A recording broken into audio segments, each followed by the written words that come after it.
Meeting tonight, August 17th, 2020. Are we ready to go? Yeah, I think go ahead. Okay. I'll start by taking roll. I want me to call names. Sonia Gallant, Carolyn Culhane, Present. Carol Goldberg, Present. Lelia Langto, Present. and Richard Storick is not here yet. I think we were expecting here, I think. Oh, okay.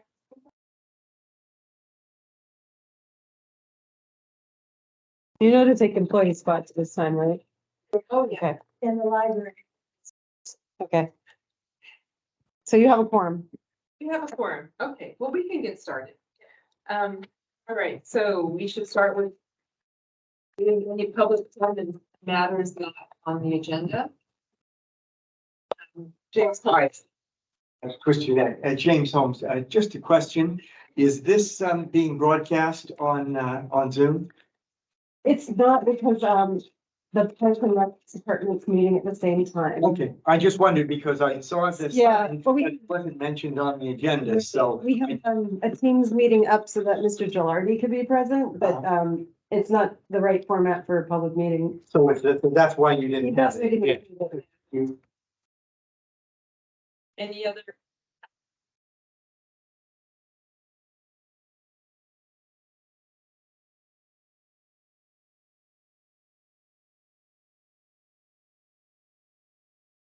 Okay, I forgot that this is on your agenda too. I don't have much more to report other than things that are related to your agenda items. I'm trying to think if there's anything else, that objective standards is one of the big items I wanted to bring up with you, and we have that on the agenda. Anything historical. If I think of something else, I'll report back at the end maybe, but unless you have any questions for me, yeah, go ahead. I have two questions. Everybody asked me about the Lucky Turkey store, and I don't know, that's not under our purview, but I just wondered if there were any updates. No, I've spoken to the Albertsons reps who are, looking at what they're gonna do, but there hasn't been an update for a couple months now, at least. They're still kind of deciding what makes sense on their end. The person I'm dealing with works for Albertsons, so I assume Albertsons, I but think, yeah. I don't know exactly how. Just the groceries. They don't.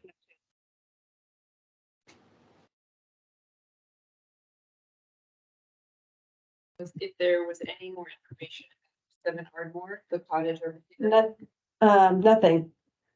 Yeah, Fine, it looked like they weren't doing it. no, Behind them, you have. yeah, nothing.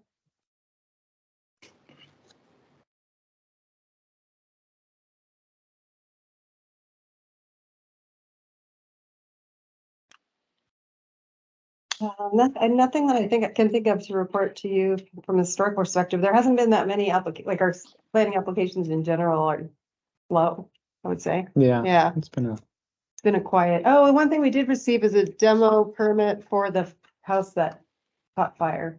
yes, Oh, up on, yes, yeah. And I think they think they're planned to do a project, so it's not a complete demo, but it's a huge demolition. They're kind of mulling their options if they want to. The code allows them to rebuild it exactly as it was, but they're wondering if they might want to build something different. So No, because you had asked that when it first had the fire, and it wasn't on the inventory. There's a lot of projects under construction. As someone noted that one of the projects that you had delisted was torn down and new home was, is under construction right now. Yeah, I hadn't understood downgrade. That meant it could down our business. Or we didn't really delist it, we put it on the Oh, level. There's no. well, if it's being determined to not be historic, then it's. That's That's a- store. That's a good question. Still on Okay. the C category. Yeah, It's well, we not- would have done a historic resource report and discovered it was not historic, I guess, or historic, but I guess if it was historic, that would have been a different conclusion. So, I think it was for local. or look for our, Mhm. So if it wasn't formally listed and it didn't meet state and federal standards, then they could demolish it without right. review. So I think we just need to be more careful.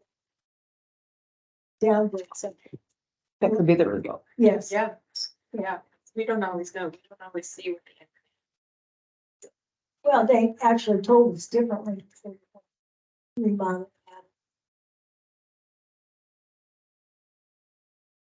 that. Yeah, move on. That's great. Magnolia.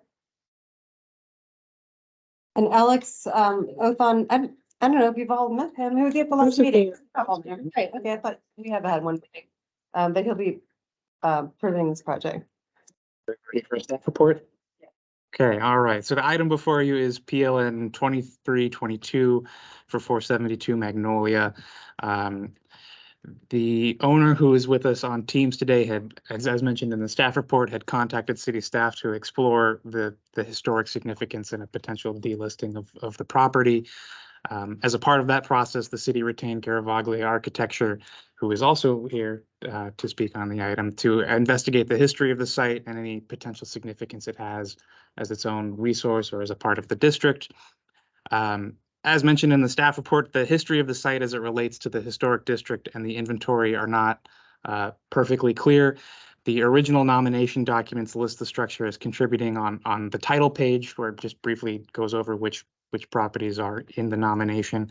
But then if you look further into the document, when it goes into exactly why each property was listed, it has a note that's basically took out the entire whatever was there and said they determined that it was actually not contributing, but it had the potential for rehabilitation, I believe is the words that they had used.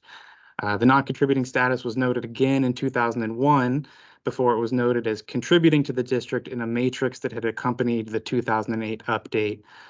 But in between that 2001, 2008, it doesn't look like there was ever a reevaluation done of the property.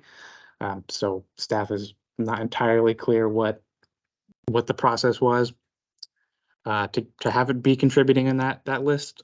So Garavaglia Architecture did review all the documents, visited the site with staff, and created the historic resource evaluation that's in the packet for you. I'll let him discuss the finer details, but to summarize, he found that the subject site meets one of 5 criteria for local listing and 5 of 7 aspects of historic integrity before concluding that the structure would qualify as a historic resource due in part to its status as a contributor to the downtown district.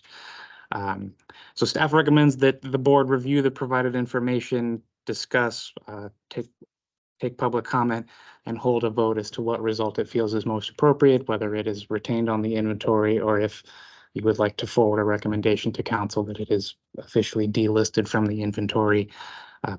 That concludes my report. I'm available for questions, and the owner and Mike Garavaglia are here as well. Thank you. I point the question in terms of National Register versus state versus our local inventory. I'm assuming that anything that's on the National Register in the downtown district is automatically in our local inventory.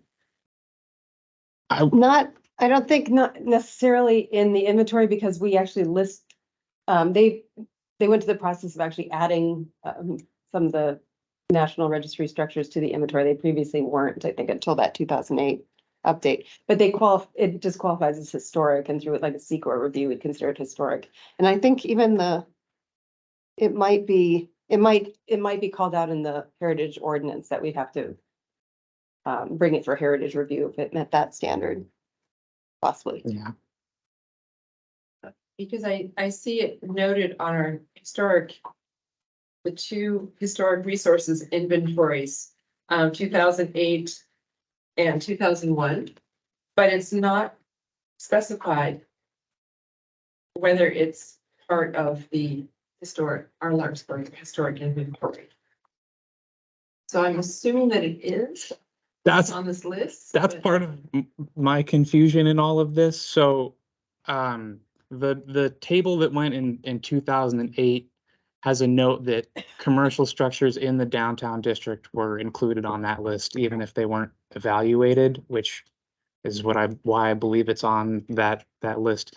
If you go onto the city's website, the historic inventory on the website does list it. But then I went back to the resolution that accompanied the update in 2008, and it's not on that list. So So It's- at least what we could gather was, staff had brought a resolution to the city council and there was attachments to the staff report that had lists. And then, but there was no actual list with the resolution they saw. So after the meeting, someone went and prepared the list. And it's at that point that it somehow got added. So it was the list, it would be good in the future to actually bring the list back to the city council and have a clear list with everything that should, and apparently there's two other properties that might have slipped in there that weren't originally, or don't appear to have been intended to be on that list. But that's all we could kind of gather from the situation, is just that it was prepared after the resolution. And so no one ever looked at it until it just started being used. So are you saying that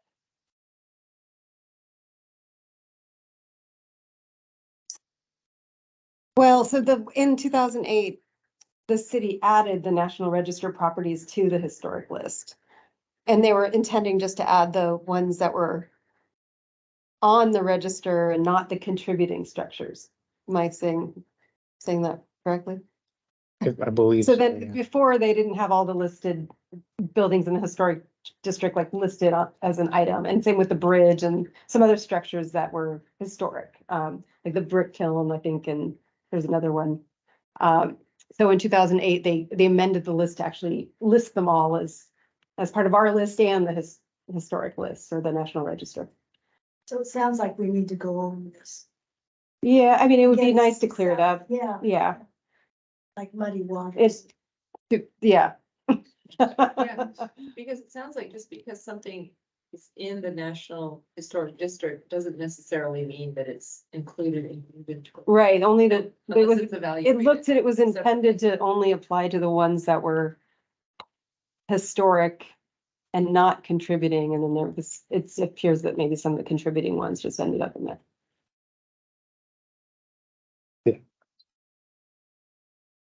We talked to the National Register clarification. Is it Well- state office or is it national? I mean, one of the issues that we're discovering, not for this property and also just for the objective standards that you're talking about in later on the agenda, is that that registration for the national for the downtown district, that evaluation was done like 50 years ago. So it doesn't meet any kind of current standards for such a district. And so it also provides, and, you know, I guess it's more typical, and Mr. Garavalio could talk about this more, to update those every 5 years or so, like, so structures that might have been not historic in 1970 may be historic and contributing to the district today because it's 50 years. everything is 50 years older now. So it makes it just difficult for us when we have to look at any individual building in this area without having an updated report. So it's definitely, I think, something the city should look at updating so that we have a better document to judge other projects as they come in and help protect the resources that are, maybe some other things fall off, like it goes both ways possibly.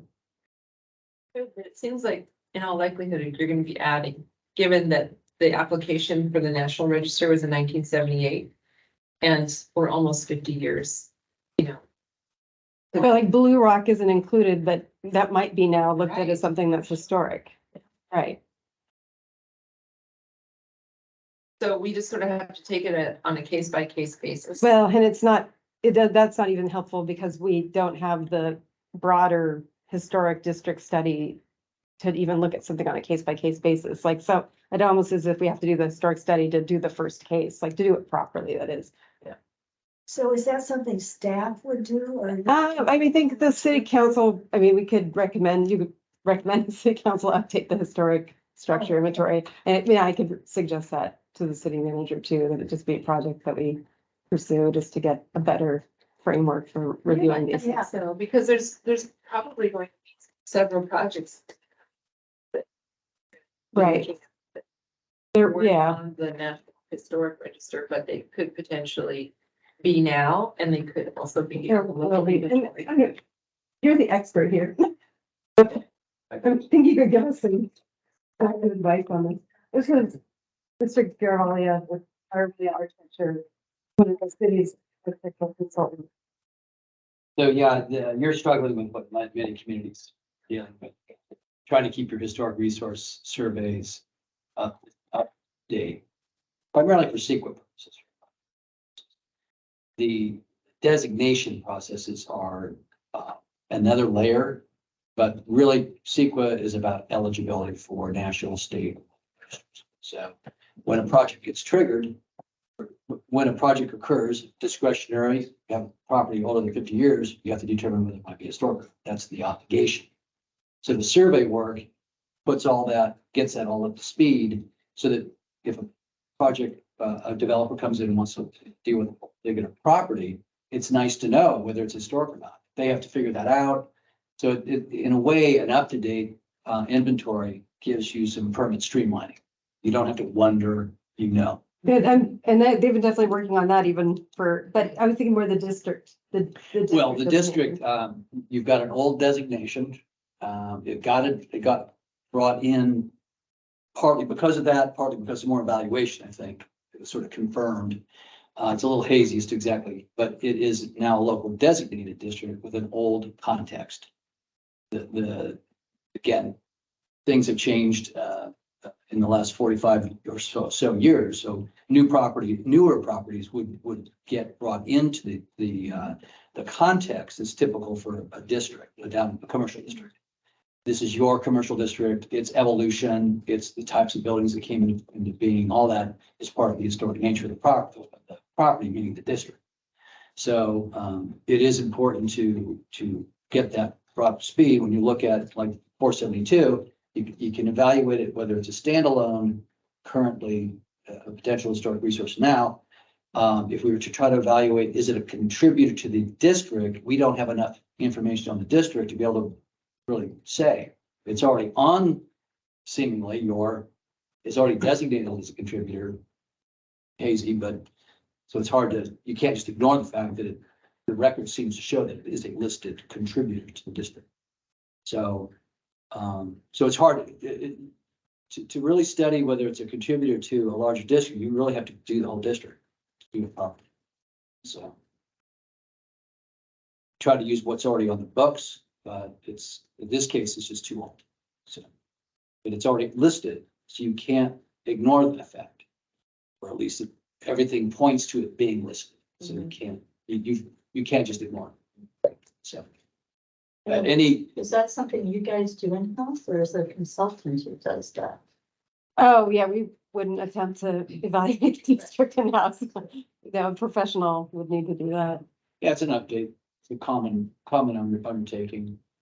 The old National Register nomination is a little, it's not to the standards that we would do today, but it provides a backbone. Larkspur doesn't have a historic context statement. No, Just briefly, a historic context statement is essentially Larkspur's story. It's history. So having that kind of a document, all properties could be evaluated with that and makes it a lot easier for a historian to determine whether individual properties might be of what we call a representative type that is relevant to the history of Larkspur. In the application, there was a historic statement. There were a couple of pages of it. Would that be sort of like what you're talking The about? context, basically, it's a citywide context from usually it starts at prehistory, and which quickly goes to early development. it would be like an abbreviated version of the Larkspur history book. Exactly, but up to, because that book is 80s. No, that's the There's most recent. several versions. It's the most recent. But that's exactly right. It's a condensed version, but with the understanding of what it's for is determination of eligibility. So having definitive representative types helps historians to link to that. Is it or isn't it? It just makes it a lot easier. So, These that- developed as. Yeah. You know. No. Well, we often use those kinds of documents for basis for a historic context statement. communities. So it's academic research. It's well cited. Leverage it, trying to document. And from that, you can then do area-wide surveys. You don't have a current citywide survey that's really up to date. You've got each parts. Yeah. That would be another thing. People are struggling with their communities are struggling with it. So if we're doing an area-wide survey in one of the commercial districts in San Jose right now, it's 450 properties. And we're, it's a subset of San Jose's context, Latino and Portuguese residents history. So it's something a lot of communities are trying to do. You can do the best you can to keep it updated. Thank you. I would like to comment that I did enjoy reading the part you've done about history. Whoever wrote that, That's Joe. I enjoyed it. Did too. Do you want to hear from the applicant, Mr. Gilardi? Yes. Okay, good evening. Can you hear me? Yes. Hello? They can hear you. Okay, oh, good. Thank you. Well, I've presented to your board earlier this year my ideas of what I wanted to do with 472. And it's predicated on the fact that it was not a historical building, it was in a historical district. And it's no different than 484 Magnolia, which I renovated a number of years ago. In fact, there are two buildings downtown that do not have the historical plaque on them, 484 and 472.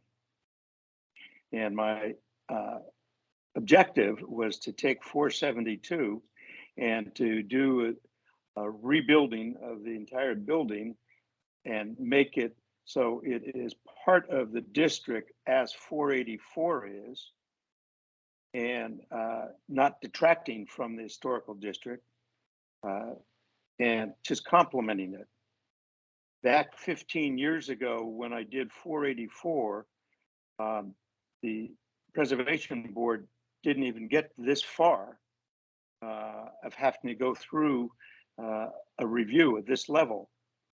It was presented and accepted by the Preservation Board that the building was not historical. It's in historical. And then I went through the rest of the process of the design and the rebuilding, and you can see the end result. That's my objective here for 472. 472, but it's not on the original list. It's a note of some kind, and it's not ever been designated an historical contributing building. Granted, the history of the use of the building was historical. The pharmacy, I remember that as a kid, but that's gone. The entire facade in the front, everything has been remade completely.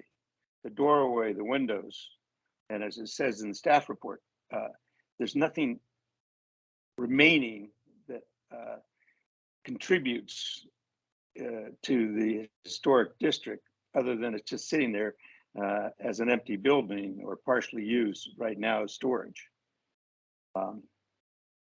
So I would urge you to look at this and say, yes, it's not historic, and we can move towards seeing if the council will delist it, because my objective is to rebuild it, and the rebuilding downstairs will be approximately 1,000 square feet of commercial space.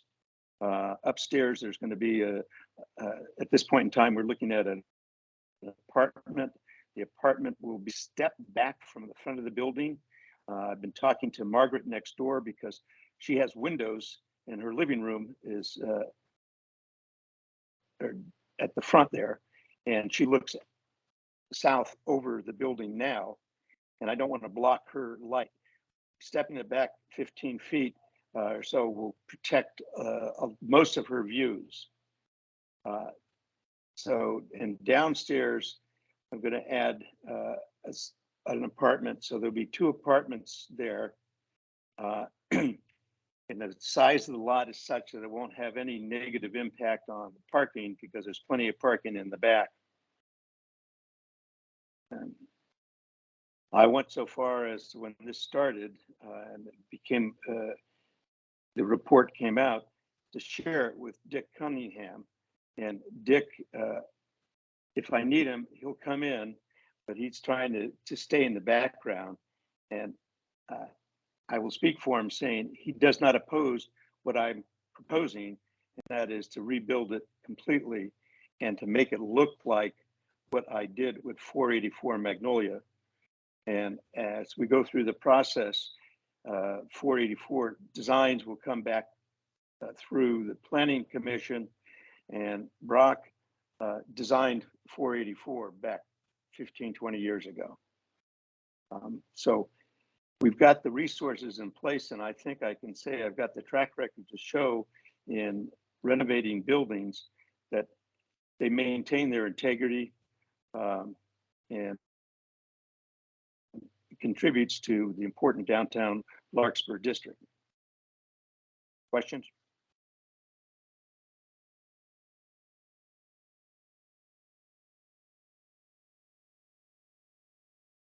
Can't hear you. She's asking if you have plans already.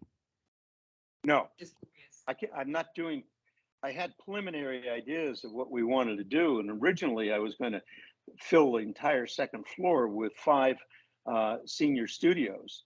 That went away when we found out that it doesn't, if you build more than 3 units on 3 or more units on a second floor, it's required under the new 2021 California building code, you have to put an elevator in.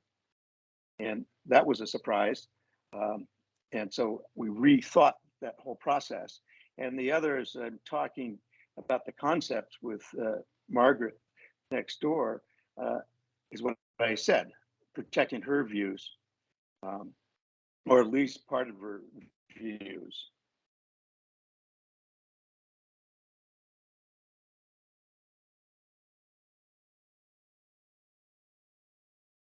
She's asking how much, Like, how much square, she's asking how much square footage would you be looking to add? oh, the upstairs, the square footage will be, it hasn't been absolutely determined yet, but upstairs it'll probably be a 2-bedroom, 2-bath apartment with a deck. So the apartment will probably be, my guess is 1,000 square feet or so. It's the same thing I did at 480 Magnolia. That's a 1,000 square foot apartment upstairs, 2-bedroom, 1-bath with a deck on the back. And then downstairs will be a smaller unit, probably a 1-bedroom, 1-bath.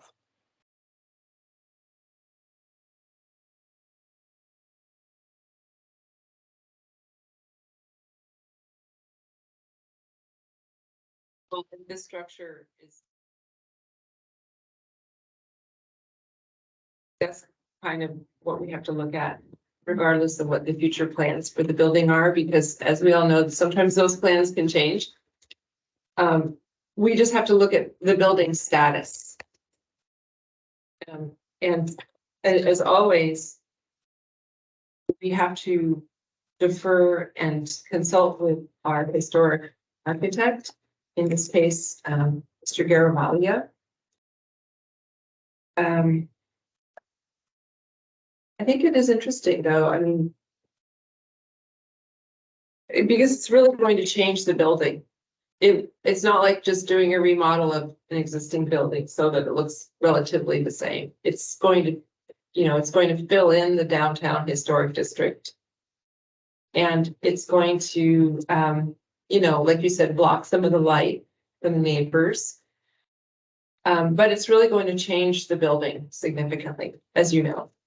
So I think I mean, we just have to back away for a few minutes in our discussion and kind of figure out how to approach this building and how to consider it, if it's considered part of our inventory or not. You might want to see if anyone. from the That's a public- question. Yes, yeah, I was just, sorry, that wasn't really a question. That was No, but I'd Mr. like to ask Julian. a question. Hillary, you say it's going to change the downtown. That building has been remodeled so many times, there's nothing left of what it originally was. The height of the building in the front won't change. And the sides of the building, the north and south, won't change. Those are zero property lines. The back of the building, there'll be some changes because there's storage back there, and then the parking changes. But the front is going to still be the same height as it is now. It will change in the materials that's there because those have changed a number of times over the years. And I'm willing to work with the board and present some ideas of what the facade will look like and go through the process with your board and with planning. But the whole is thin. It's not going to get bigger or smaller.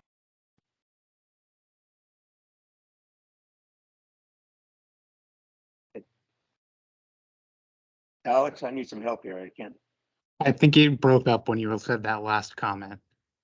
So if you could just repeat. The what you last said. comment was the size of the hole is filled in. It's full, and it's been full for whatever years.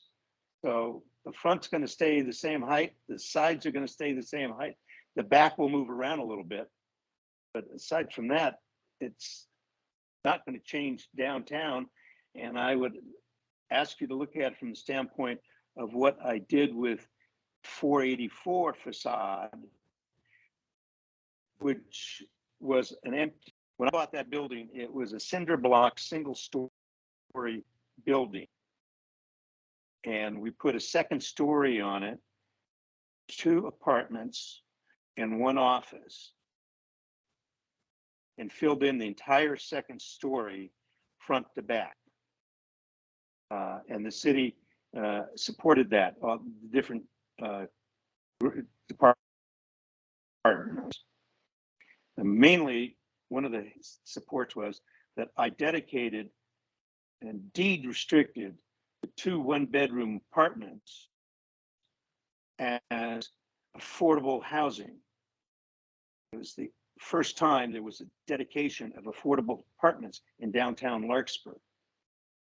That's why originally, when I had the plan and purchased this building and started talking with staff, we talked about the idea of increasing the housing stock, and senior housing units came into play. But as we've gone, that has gone by the boards because of the reasons I've discussed already. But I'm still willing to do housing units. Excuse me, do housing units. They won't be deed restricted, but they will be nice downtown housing units like was done at 480 Magnolia. And if you want to see any of those things, we can those apartments, we can have tours. And the same thing with across the street at 489. Built those flats.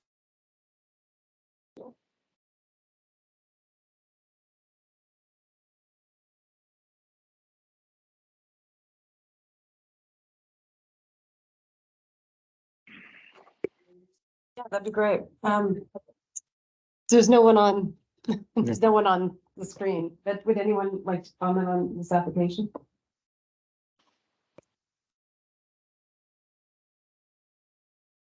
James Holmes, Larkspur, former member of the board many years ago.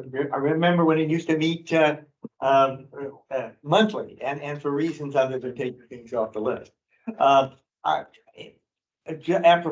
preliminary apropos of having an update, financial update of the listings. I was listening at the city council meeting last night, and the city manager went on at great detail and with understandable pride about how well the city had husbanded its resources so that it now had a substantial reserve, although admittedly it had some other things to call on. But there is more money there for this kind of thing than there might have been in the past, thanks to the city's careful stewardship. A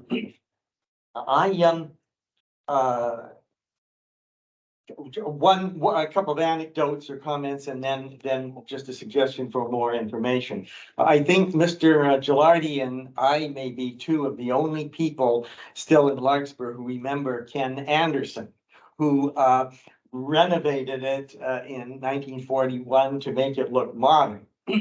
And I talked to him about that in the 70s, when there was just new interest in historic preservation. I did some of the work on the Dolliver House, some other things. And I remember Mr. Anderson saying that he told me why he did that. He did that renovation, which was quite expensive, and he was just starting out, but he was very concerned that he was going to be competing with more modern pharmacies like the Greenbrae Pharmacy and Thrifty, and he didn't want people to think it was like an old-fashioned pharmacy with patent medicines and leeches and things. He wanted people to think that when they went in there, they would get the top-notch, most modern pharmacy. But he also added that he was very sorry for what he did, because he was he as there developed in the 70s a greater appreciation for the more historic character of Larkspur. He said he wouldn't have spent the money to have done it had he known how things would evolve. Now, there is a question, a historical question, as to who brought it back, this sort of semi-traditional. I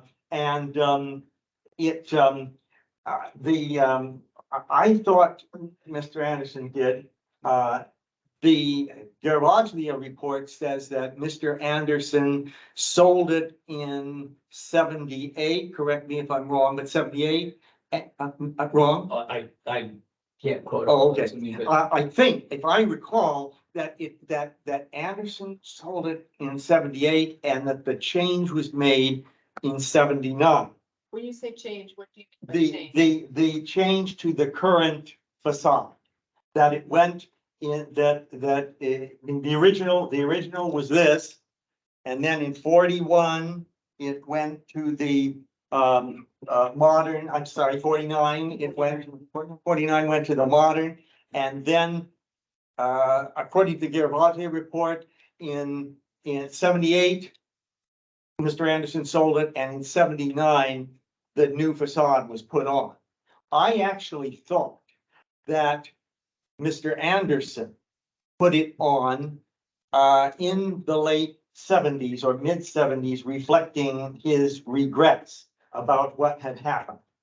The Larkspur, the third edition of Larkspur Past and Present doesn't give the date of the current facade. However, the second edition says on page 26, in the 1960s, pharmacist Ken Anderson added a stucco false front when he refaced the building to be more in character with the rest of the downtown. In 1991, the building is occupied by Eubank Sports. So so there is some unclarity as to the dates.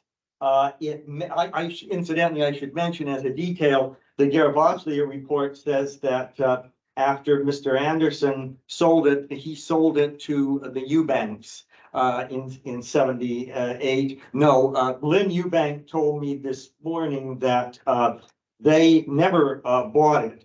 They were always renters starting in 1991, and, that the Larkspur, the nomination, the National Register nomination lists someone by the name of Green, who owned it in 78 when the register nomination was submitted. So I mean, there's some details, but it is at least possible that what you see there is Ken Anderson's attempt to make partial amends for what he later recognized and acknowledged to me anyway, was his earlier mistake.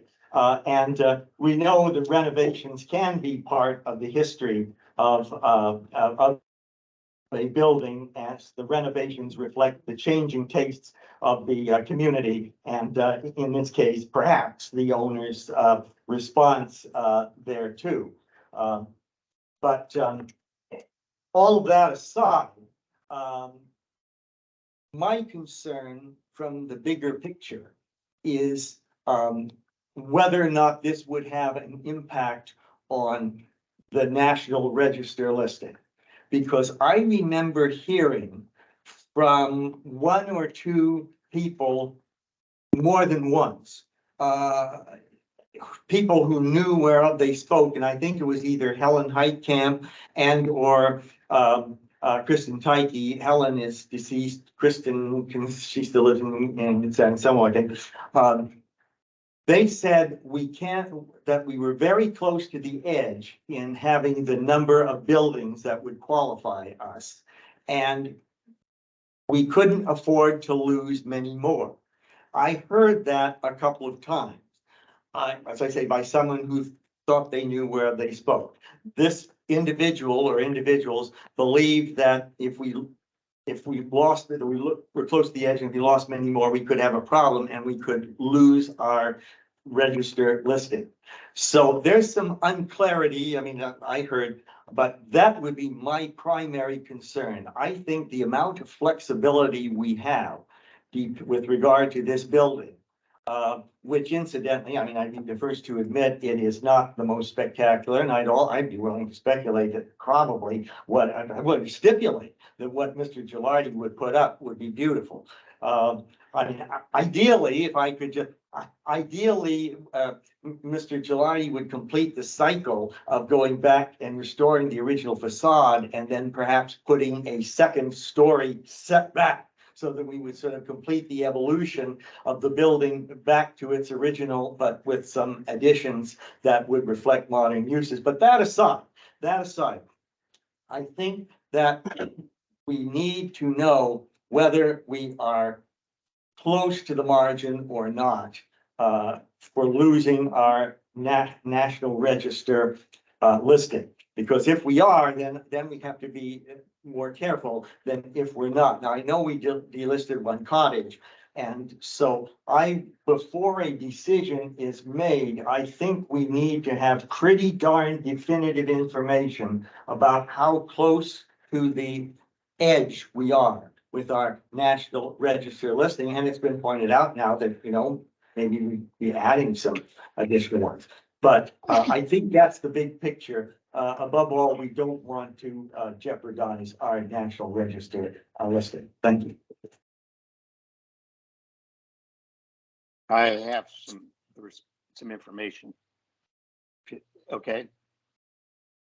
I agree with James and what he was saying about being close to the mark on, or not close, but protecting the National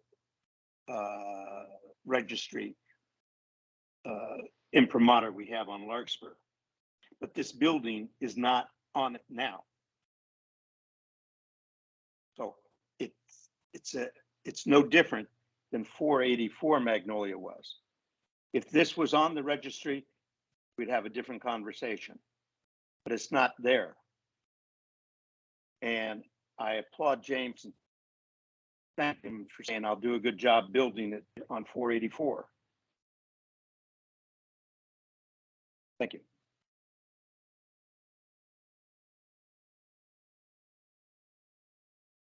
It's definitely not on them.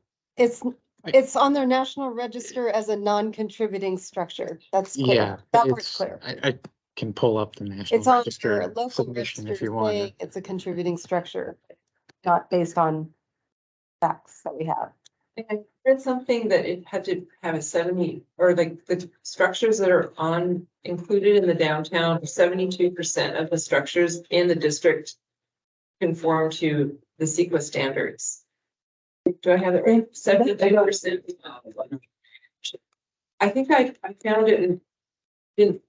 I mean, 30% of the buildings in the boundary are. Yes, yes, exactly. So- It sounds like we really are still confused about what's contributing, what isn't. How important is the status. So the way, what you have before you is how it could be individually historic. That part is some information. So if you felt that individually it's something worth preserving based on that report, that would be a decision that would have some evidence for. If you're looking to see whether or not it's contributing to the district, we don't have that analysis. Is that correct? Can we have Mr. Garibaldi speak to this report? I also wanted to clarify. Good presentation. This is a two-part process. One is to evaluate whether this building individually is a historic resource. So it's not individually eligible, but it seems to be, well, it's on the books, more on the books as a contributor to the district than off the books. It's in a resolution. Somehow it's connected to that. So you can't just again ignore that. But the project, we don't have a project yet. So you can evaluate the project as it relates to the historic district, which is the district. So how the building fits into the district has yet to be determined. The discussion about if you were to remove the building, that the front of the building is comparable to its existing height, if the second story is set back, those are all things that we would do as a preservation architect to help the building fit in and maintain a character that the district has. You're not putting a 6-story building on this lot. So that could be impactful. If you took down the Blue Rock, that would kill the district. That is like one of the most important buildings architecturally in the district, right? So you have to look at the gradation of character. This is one would be a tertiary contributor to the district. So how you evaluate the impacts on the resource, the district, has yet to be done. And there's no project to evaluate yet. But again, that would be the next step. So it's a two-stage process, is Yes. kind of what you're saying. Right now, we're just determining whether or not this individual building should be included on the inventory list and under our purview when the project comes before us. So we will take a second look at it. Exactly. You have to. Right. Yeah. So the building went from. We would never tear that building down, right? That's clearly, the kind of building you like that. Its facade was completely removed by, in the effort to modernize. I was hoping he just hit it. And that when you took the plaster layer off, you would find that. Luckily, there's actually photographs of the demolition of the front of the building. So that historic resource no longer exists. The pharmacy, which the intermediate structure, go ahead, Mark, was very simple, contemporary, but unremarkable. But it's this one. This building still exists. So it's this one. And that. Oh, sure. A little. This is. Did you see the roof? We did, yeah. We did see it. And then obviously today we have current configuration. Notes what that is. And is the current configuration almost old enough to be historic? Well, the dates, we don't have permit history. So there's some hearsay, right, possibly late 60s, possibly right after he sold. So it's nebulous. Who bought it? It's hard to get those records. All, you can spend enormous amounts of time doing this stuff, so. Right now, it would be on a, kind of on a tipping point. Obviously, if you're looking at, usually we look at 45 years for this kind of a, to evaluate, we would take a 45-year look back and look at all the properties earlier than 45, older than 45 years. So that would probably loop this in. But again, as looking at it as an individual structure, it's unremarkable. There's nothing about it that would, you know, for it to rise to state or national registry eligibility, local eligibility, it's very marginal. And then if you look at the other buildings within the district, within that 45-year look back period, what's going to also come in at the same time, thinking about what those offer the district. Doesn't sound like there's a lot of, 75% of the buildings within the boundary of the district. The district boundaries might change based on age of property, that we have to look at that. But so it's generally what I term a tertiary resource. It's not a critical resource to the district. And would it be included in the future?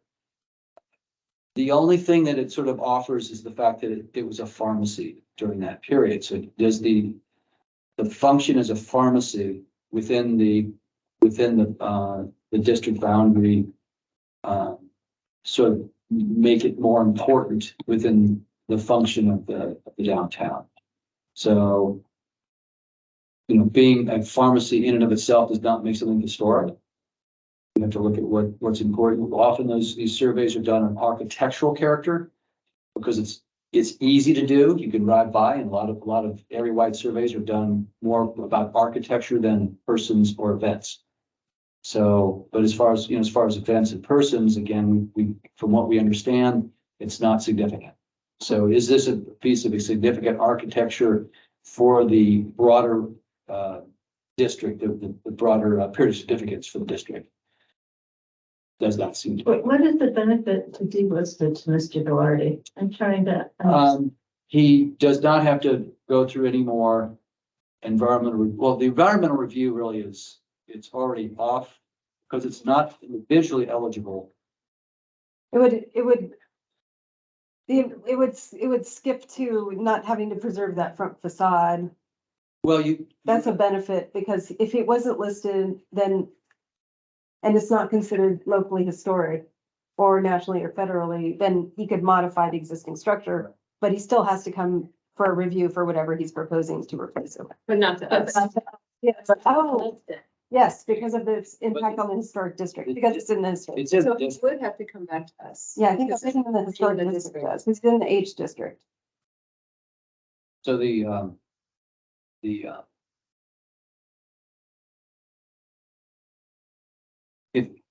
if it were a contributor and it was demolished, the evaluation would be, does it affect the historic resource? The historic resource is the district, not the individual property. You could tear down a tertiary building and think of it as the human body. If you lose a finger, it's not going to kill you. If you start cutting off, more important parts of the body, at some point, you're going to be at a tipping point and you're going to lose the eligibility of the entire district. Mm-hmm. That's the thing that, how many have you lost over the years? And that also with the point, there's a newer or broader period of significance that would possibly include more buildings. So the district might grow. So that's the basic process. Will the loss of this individual building, even as a contributor, harm the historic resource? If it harms the historic resource, then an EIR, then you're off to a whole different environmental review process. So that's kind of what's in front of you. So the prior building that Mr. Gilardi did, which is 2 doors down, I believe, or maybe 3 doors down, does that still qualify to meet the sequence standards? It's a new building. It's a new building. No historic resource there at all. Right. Not anymore. It is not a contributor to the district, but that alterations to that building, so you want to put another floor on it, that would still have to go for review because it's within the historic resource. So in practical terms, and I know we don't need to necessarily review everything that's going to be done with this building, but I think Mr. Gilardi, he has a pretty strong track record of building in this community. So I feel like we can talk about what he's thinking about building. Is it, in your opinion, possible to add a second story and still have the historic integrity of this building maintained? Meaning the front facade and first 10 feet of the building, 12 feet. Of the building. Yeah, because he's talking about setting back the second story and I don't know if he's planning on retaining that sort of stucco facade. I don't know. But I'm just wondering in theory, if there is a way to kind of have our cake and eat it too, have the historic resource, preserve the integrity of the district and allow for more building on this site. Yeah, you could keep this existing facade and do an addition, which the standards allow, differentiated yet compatible. Differentiated, yeah. You can rehabilitate this facade, so repair it. And, it needs repair. It's paint's flaking off. It's upper level stucco is, needs repair. So you could use this building and whether it's historic or not, say it wasn't historic, but you decided to keep it, sort of be like historical preservation light. Wouldn't be mandatory per se, but it would protect or keep the level of change that's occurring on the street wall to a minimum. And then allowing adaptations behind without it overpowering. This idea of a looming addition or, a big change in light. I mean, I drew a little, what would a second story kind of look like? That's what It's that- kind of like that big from looking at it from across the street. You would never notice it if you were on the same side of the street because it's set way back. And again, those are design issues, how far to set it back, how to treat the addition, how tall it should be near the front. All those things are design features that could be evaluated what the project is actually submitted. So, and from what I'm hearing, he has every intent to keep to the scale and general character. So that's the testimony stating that that's what his long range intent was for the property, whether it's new, all new, not. So And I forget, did he say what the commercial part would be? a 1,000 square feet of commercial, I That's think. what he mentioned. Yes, that's what he said. Ground floor. Ground floor commercials, you keep the So street activity. walking, Good pedestrian, not somebody's residence right on the sidewalk. Yeah, all So good. Or It's in the You're district. within- I would make that, yes, it should. Unless the laws change, then yes. So right now, yes, it would come back. to you. But if I read this correctly, you're recommending that we list it, include this in our inventory. I don't know that we opined on whether to list it or not list it. I think It it was needs more to the be- evaluation, does it meet the criteria for local listing as a standalone. as a standalone resource? We're acknowledging that it has a clouded history as far as it contributes to the district, and we can't really. We can't undo what the council seems to have done. You you sort of have to decide with the fact that it seems to be listed, whether it should be or not, by mistake or not, it's still in a resolution, connected to a resolution. So the council needs to clean that up, from my perspective. Because as I read your conclusion from June 9th, you say that the subject property does display a level of historical significance and integrity that would qualify for listing as a historic resource on the Larkspur Historic Resources Inventory. Under the only a reminder of past years, events and persons important to lake.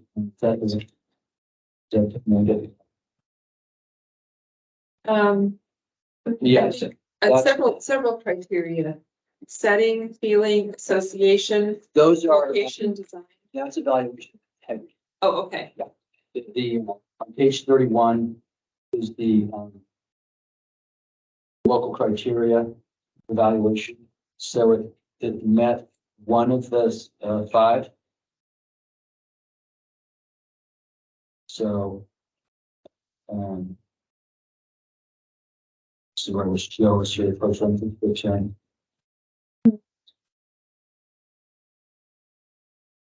Binder of years past and persons. Would that be the one? Yes. Yeah, then number 1, Yep. Yeah, then the other one. Yeah. Yep.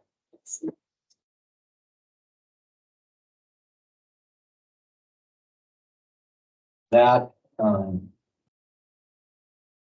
I don't know, the staff, how does staff feel about that? The meeting one. Oh, that's why we're bringing it to the committee. Because that would be what would qualify it. I mean, I think we went, the only other criteria is if we had to evaluate the downtown, it's something like that probably wouldn't result in, it wouldn't result in a finding that it's a contributor if we did that additional amount. For a national register or state register, I don't. So right now it's listed, but we think that was an error. That the reason why it was listed was because it was a contributor, which we think that was an error. But before we take it off, it's good to look at it to see if it should be listed either by itself or as a contributor. Because that would have to be, because there'd have to be some reason for the council to take it off. If it was clearly just a mistake and there was no finding that it met any criteria, the decision would be much easier. So we have to make a finding whether or not it's included in the Larkspur historic inventory. Or it's in there today, Whether whether to take it off. Because the only reason to keep it would be this one criteria. But you only need one. You only need one criteria, yeah. right? So it qualifies for listing. We don't have the knowledge to know how many other buildings have one characteristic in the district. I mean, that may It might be be, at risk. yeah, Yeah. Yeah, because there's the dentist office. And that's probably 50 years. I mean, there's probably other potential buildings, because we don't know. I mean, I guess we could look through the spreadsheet and determine, but we just have to take it one building at a time. And so just wondering if we did decide to keep it listed as a historic resource, that would not preclude Mr. Gilardi doing his construction project. We would see the plans again, we would work with him just like we did on the previous building. I don't know what advantage delisting it would have for Mr. Gilardi. I believe, and correct me if I'm wrong, that if it remains on the inventory, his plan to demolish and rebuild would become something that would trigger an EIR instead of claiming like a class 31 CEQA exemption. So if it remains, if it's on the inventory, I would say, but I'm not the expert here, the demolition is pretty much out the window. And he would be then rehabbing and building something above the existing structure. Whereas if it was off the inventory, he would then be able to demolish what is there and rebuild it within the, what is allowed and what would not be a negative impact to the district. So we're talking demolition. That's basically. That's really. that's what he's asking for, is demolition, essential. I mean, he's asking to be delisted, but yes, if he is delisted, yeah, it's kind of 6 of one, half a dozen of that.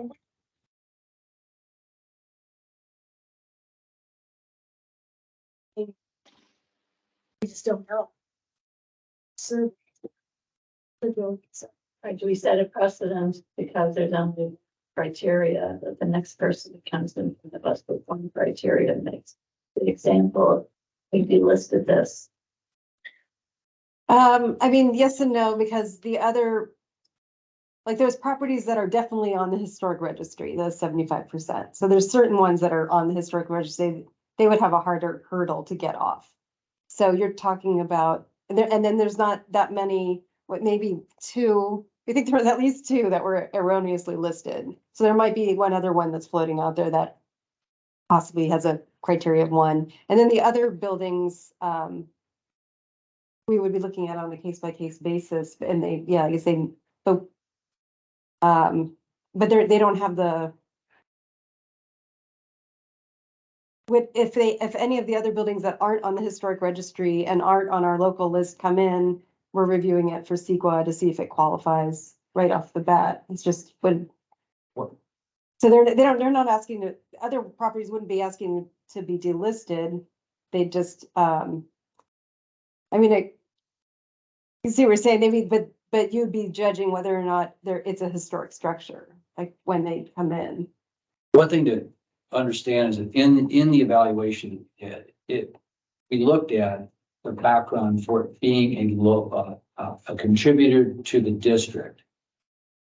If the record hadn't been the way it is, a listed resource, seemingly, we would have had to bring this whole issue up and challenge the basis for the district in the first place. That would have been a whole nother level of effort. It's already a listed resource, seemingly on the cities, by resolution. You can't ignore that. Right.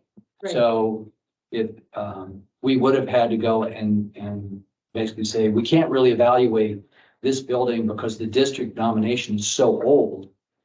It's so out of date that we can't, we need to look at the whole thing again. Be able to legitimately say, is it contributor or not a contributor to the current district? Okay. The designation is only a designation. That's a snapshot in time. It's not keeping up secret. You really have to forget about the fact that it's registered.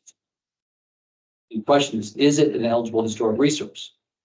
The district information has not been updated, so you have to really update that before you can really say it's a contributor. So, but the one piece, one characteristic of it being a potential local historic resource, that in a way, you have to evaluate whether you feel that there's an agreement with that statement. It's important for the phrase is what loops it in, really. Again, so, a reminder of past years.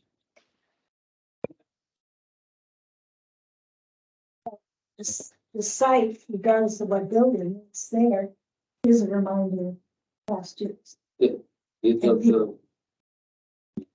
local, how the local ordinance works and its characteristics are not as definitive as, let's say, national registry evaluation process is easier to look at. This is a little more nebulous. That kind of wording is a little nebulous. So it's harder to make a determination, and that's why you're essentially here to opine on that level of words. Would you give a judgment as to if it were just the National Register criteria, if this would be? For a broader district, a newer district,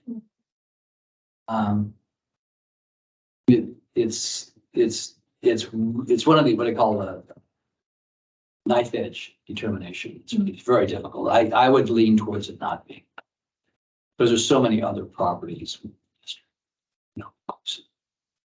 much more important properties. So, by the way, you mentioned that what do we do about this older one? Conversations with SHPO, they get confronted with these old nominations all the time, and they tend to lean towards cleaning it up. Yeah, that's the recommendation. Cleaning it up, what do you mean? Bring the evaluation process into the 21st century, basically. Do it as we would do it today. Reevaluate. Well, that's kind of what we're doing here. Yeah. Yeah. But you mean overall? Overall, whole yeah, thing, the actual not piece by national piece. register designation. Um, Because it's changed. It's all those years. It's changed. Does anyone else? I see people here in the audience. I don't know if people are here to speak on this issue. 472 Magnolia, is anyone here wanting to weigh in on that? No? Okay. That's interesting. Well, how feasible is it that the city would undertake one of these major reviews of our? I think we need one. It's, Yeah. it's needed. I think it is, it's gonna be a problem, as, like you say, buildings, there's too many things near downtown that are gonna be developing, that it would be a good time to do it. And just the objective standards that you have before you tonight is another reason to do it. So would it take a recommendation from us, or can you just, is it? I could bring it up.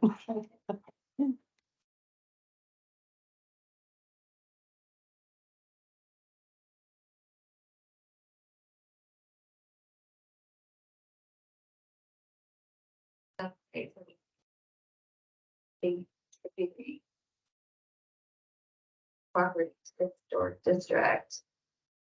It seems to be right on the line in terms of years. Ability. And it is also, it's not a unique or irreplaceable or all those things. It is pretty characteristic of the downtown. Like, I think it's one of the buildings that defines, well, also get one that helps with the house, there's some skyline or the profile. It's one of those for better or for mediocre. It's those buildings. Like, I actually, my mind, I can't picture 484, but I can picture 472. Right.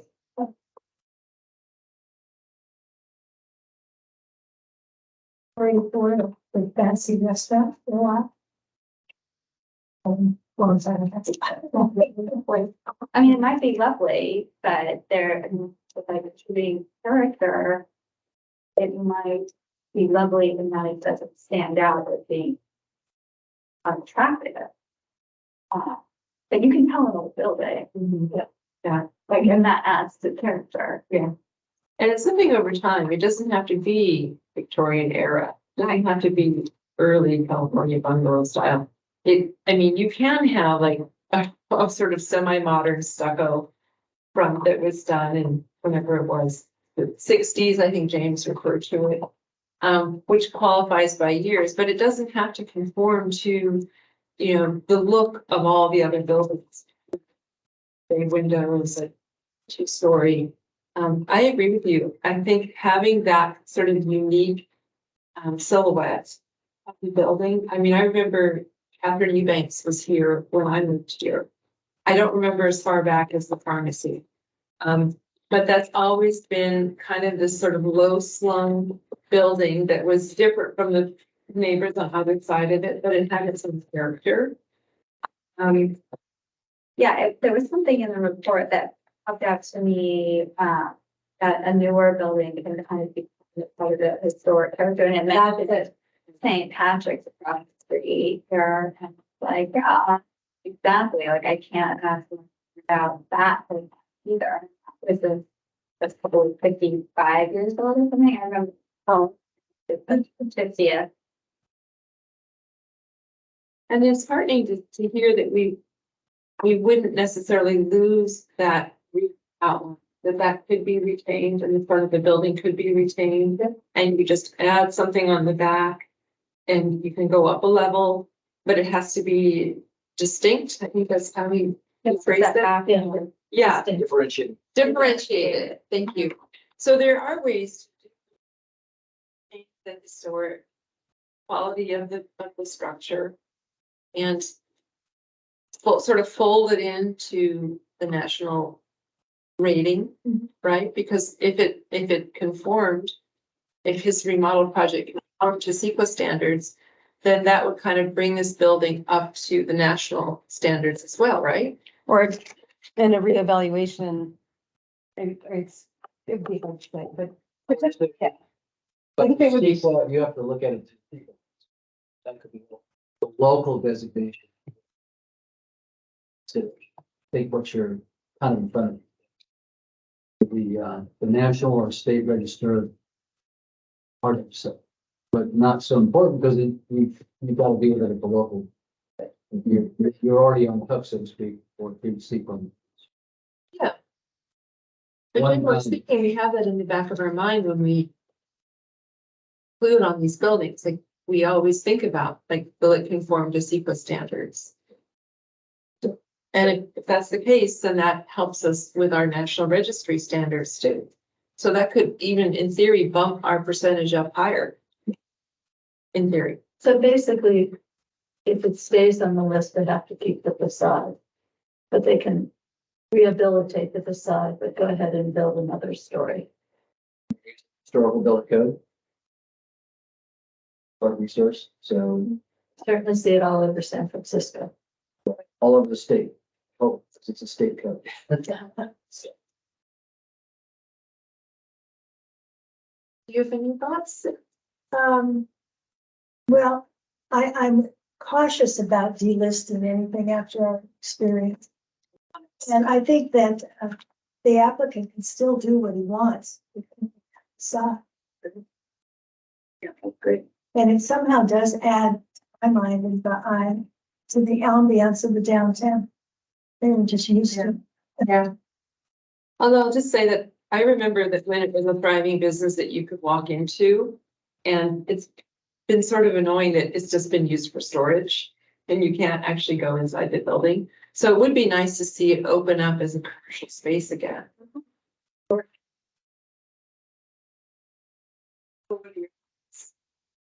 I think it adds some character to downtown.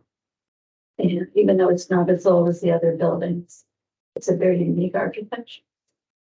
And I think that's what adds some fabric to a downtown, different architecture. And I feel like if we don't delist it, it doesn't stop the app.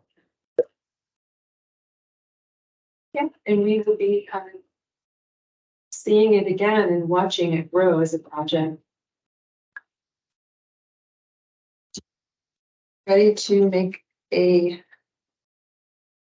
Can I ask a question, please? Sure. Okay. Your recent conversation is focuses on the building facade that we already know has been significantly changed numerous times over the years. If I was to say I would save the facade,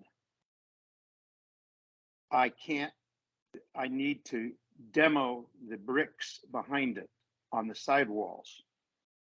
The bricks are unreinforced masonry, and it would become a project that makes no sense to do unless I can demo the bricks. Is there any restriction on doing that if I save the facade?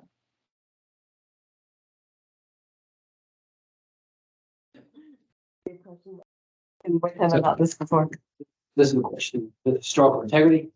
We look at the character defining features of the building, which is really the first 2 feet. Just trying to look at the construction photographs. I believe there's concrete on either sides of the opening. So the brick sort of kicks in a little bit back further. The brick walls are not really an important character defining feature of the property. It's in this kind of a building, really, it's the first foot. I'm not a big fan of facadotomies. So you just leave the facade. I thought it's jokingly referred to as facadectomy. But because it's such a simple building, the loss of the masonry sidewalls unreinforced, you can, again, use the historical building code. And I think that should be looked into before deciding whether it's useful or not. Part of it goes to condition of the masonry. But the important piece is the front. I think that could kind of come up in the engineering and the more the project related type of considerations, but it wouldn't be it's not as if the building architecture turns the corners Right. and helps define its street appearance. Thank you. I like the idea. It's funny, I was just in Kelowna, Canada, and I could show you pictures. There was a brick wall that was 2 stories and there was absolutely nothing behind it except scaffolding. But they had saved this brick wall. I guess that's what you call a frontal facade. But to me, that seems like a really good solution with this building, given that it's pretty opaque. It's not like there's a lot of windows. I mean, there are a few, but, and it's not like there's a second story. And it seems to me that if it could be engineered, that would, it's what you see from the street, right? It's what you can see at the pedestrian street level. And I think that's what we want to preserve. Exactly. Yeah, the thought, streetscape. Yeah, I like that idea. So I think the answer is probably there's no limit to removing that. The brick past the facade in response to his question. Is that something, The brick does not go the full length of the sides of the building as it stands now. It changes from red brick to cinder block when it was remodeled some years ago. What I'm bringing up is from a engineering and construction standpoint. It will make no sense to have to try to, well, it does make, you can do it. One would have to put a tremendous amount of reinforcement steel inside that building if it was required to keep the brick. And that just, if the preservation board can support keeping the facade, and if Elise supports the idea that I can then get a permit to demo the walls and rebuild the whole thing inside, I will plan in that direction.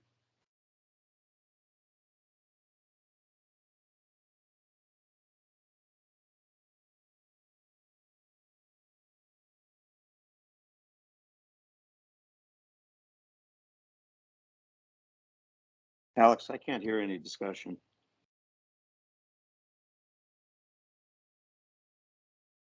Dennis, it looks like the brick goes pretty far back from the front wall.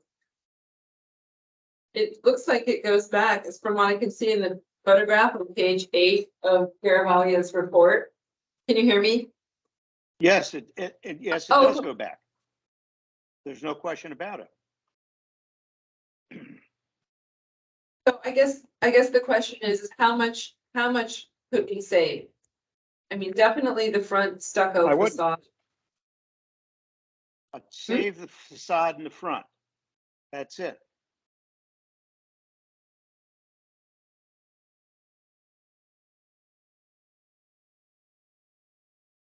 There's no sound. Try speaking of the mic, it might help. Stereo. Dennis, you can see the brick. The depth of the brick goes back probably 15 feet or so from the sidewalk. You'd be able to see it. Can you hear me? Yeah, I can hear you, and I hear what you're saying. And my request is very simple, or presentation is save the facade, the rest gets demoed and rebuilt and gets presented to the city and goes through the planning process. It's the same thing, that happened on the corner, the old garage, right down the street from you guys are sitting right now, across from the Peso. When that was being remodeled, they were given permission to keep the facade and demo everything else around it. However, after they demoed the walls and they had the scaffolding up for the facade, it fell over. And the whole thing got rebuilt. So the facade is just a replica of what was there before. And if we go that direction, I can, have the design of the front of the building to make it look, feel, and fit in with the character as it stands now, without having to use and preserve what's been taken apart over the years. It will look and feel the same. There's no question about it. And since the fact that it is not a contributing building, I go back to 484. That was an empty hole back in the 50s. It was a barn that fell down, and then it was built as an office and other uses. And then when I bought it, we brought it back to what you see today. It's not contributing, but it doesn't detract from our historical downtown.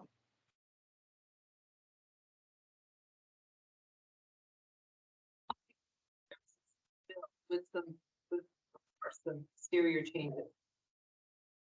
All I'm saying is that this brick wall really has a lot of character. But when you look at this photograph and when you walk by the building, you know, there's the gate there and you can kind of see down. I'm just wondering if there's a way that if you could retain that brick wall and the facade, because it is so visible. Well, Hillary, there's always a way to retain. It's always a way that something could be retained, but from a construction standpoint and the costs that are out there today, I'm not going to go there. That's the reason initially I was going to be putting more housing units because we needed them. And as things change, I've got to change with them. And because this is, before you make, if you're not going to, you know, if you can't support what I'm asking for, I would ask you to table this discussion until I can bring back my other people who will address this and we can talk about what we should do in downtown.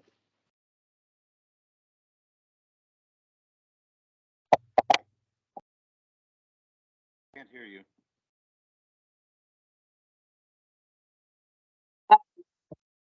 You're saying that we should table this discussion so you can bring back people to talk about what we should do downtown? Now, I mentioned at the beginning that Dick Cunningham weighed in with, reviewed all these reports with me, and I told him what I wanted to do, and he supported my idea. I'm speaking for him, but I will get Dick to write a letter or to come and speak to you about it. If you want the facade to be if you want a facade that looks like it is today, I'll rebuild one that way. If you want a brick looking on the app, I can't hear you. You said It's, today. I'm sorry. Can you move the laptop? It's pretty, yeah, it's corded in. I can turn it so the mic will hopefully pick it up. Something.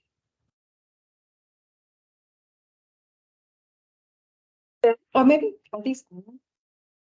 Don't seem like they're picking up either. Did you say overbuilt? That's not what we're asking. That's every space existing. And he wants it demolished. And Dennis, could you clarify what you just said about keeping the facade versus rebuilding the facade? Okay. I respect what you're saying. You like the facade the way it is. The existing facade is certainly old and looks nice. And what I'm saying is it can be replicated. Given the Complicated. fact that this building is not a contributing building, we want to just to protect the downtown so we don't take anything away from the historical district. But it's not contributing to the historical district right now, other than the fact there was an old building and it used to be a drugstore.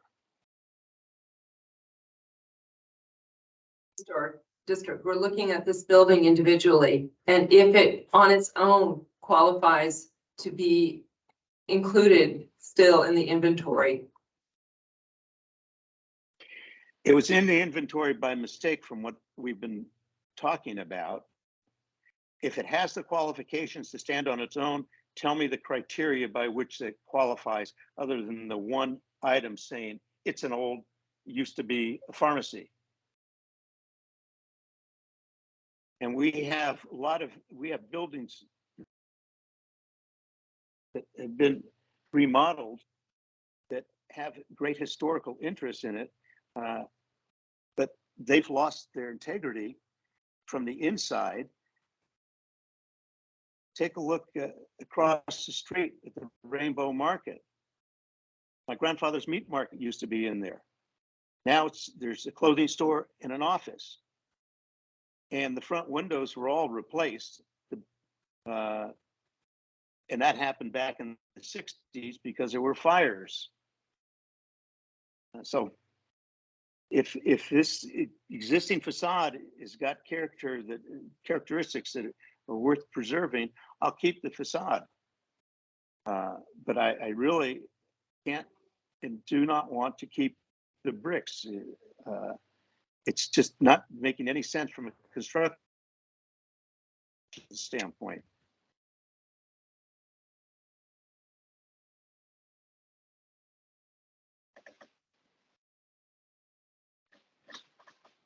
So I would do not delist it, but keep it on our inventory, historic inventory.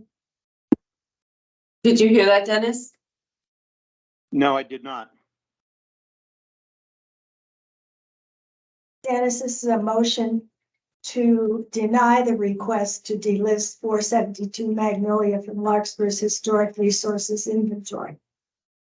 Elise, is that all we have to confess the issue and how it's redesigned? We'll come back again. rebuilt? Is that- Yeah. I mean, this is, as Mr. Garavaglia said, this is the multi-phase process.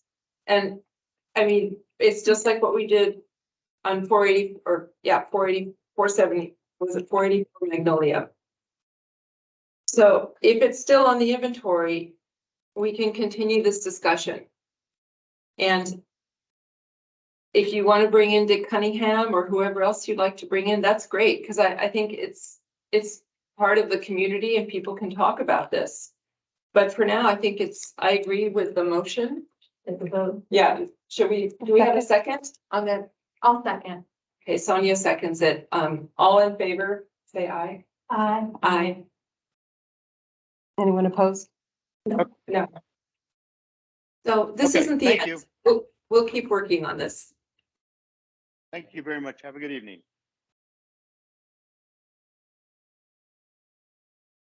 Away any of these papers. Yeah. We'll come back. But you know what, I think it's a process. It's ultimately everybody minds a little bit and gets what they want. And the city is preserved. Structure. Okay, thank you for that. So let's move on to number 4B, 47 Madrone Avenue. And at the time that I prepared the staff report, I was trying to mainly address the letter they had received by Jerry Holon, the other city historic consultant. So I wanted to make sure that information was out there for you. And just to briefly go over that, Ms. Holon had expressed concern with what was taking place at the project site. I think there was a misunderstanding that she believed that the planning commission had preserved the front windows of the residence and was concerned when they were being removed. But the planning commission had actually approved removing the windows of the residence. And so what they were doing at the site, or what actually, she wasn't concerned about what they were doing at the site. I think she looked at the copy of the building plans that we had sent for review and was concerned that they were proposed to be removed. The Garavaglia was hired because I didn't want to put Ms. Holon in the position of having to say the project like complied with the Secretary of Tourism standards when she had recommended retention of those features on the structure And we have voted to keep to them. that. Right. She since said that she doesn't mind, like she would follow the planning commission's recommendation, doesn't object to, like it wouldn't have offended her to have to approve the project despite it didn't meet her standards. So at this point, what was approved for construction had been reviewed by Garavaglia to be in compliance with the planning commission approval, which did include replacement of the historic windows on the residence, and also a side French door, but the remainder of the approval was similar to what you had seen at the, sure. Read it and then.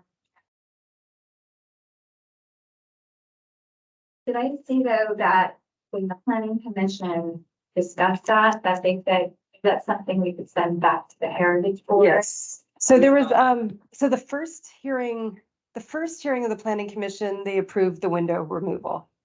That was the first hearing. And so when Kristen came back with the staff report for the second hearing, it was already part of the project that the windows were going to be replaced. And the planning commission was just looking at the design of the replacement windows. And I believe Holon even reviewed that design. So it was already part of the staff report. So we never saw it again. You never saw, Right. so after the first time, they didn't send it back to say, So we approved it on the condition of preserving certain aspects. the Right. lighting and the window. right, Said, no, you don't have to worry about the windows. right. At some point, somebody asked if it would circle back to us. Or so but then it the never second, did. the second hearing was, the windows already approved. At the second hearing, there was other changes. The planning commission wanted other changes to the project, the more significant change being elimination of the circular driveway in the front to preserve the parking on the street. There were some other changes in response to neighbor concerns. So it came back with those modifications, and then the applicants were additionally requesting to remove and replace the siding. And so they wanted to take it off, repair it where needed, waterproof, do insulation, and then put the original siding back on again. And they had prepared a historical report to do that. And then they also wanted to replace the doors. And the planning commission, that's where the planning commission said, we don't feel comfortable approving this. We think that needs to be reviewed by the Heritage Board. It wasn't the window issue. The window issue was already a done deal. And they looked at the proposed window design and accepted it. And there were comments made that, oh, we want them to be wood. We don't want them to be like a vinyl clad or whatever. There was some other material. Yeah, so that wasn't the piece that they wanted to return. What they did want to return was replacement siding and replacement of the doors, other than the French doors, which they also allowed to be replaced. So during construction, they've come across some dry rot in the materials, and they also discovered that a portion of the house was actually built after the original construction. And so what I had relayed to you is that they were interested in replacing that newer portion of newer, like I think they're saying is 20s or 30s, possibly sometime after the original structure was built. And ideally, they would like to remove the siding and put it back again after insulating and waterproofing, because they'd like to make the structure as up to as many current standards as possible.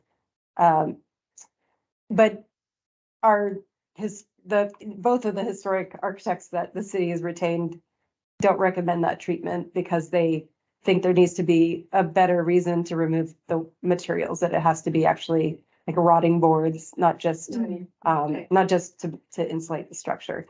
But after, so in addition to that, there's other damage to the structure, and I think it might be just best to have the applicant explain what parts they are interested in removing, and Garavaglia has only just been informed of this today, so I guess one thing that would be good to recommend, or it would, because things come up during construction, and there might be more information needed to make this call, that if you were comfortable giving some parameter that if they come up with additional reasons, like something that was approved by the architect to warrant removal and replacement of certain areas, that could be approved at a staff level, so it doesn't have to come back here during construction. I just suggest that because some of these things we could work out on the staff level and not bring to you, like if they had just decided that, yes, all this material is rotted, technically I would have to bring it back to you, even though I think it wouldn't be hard.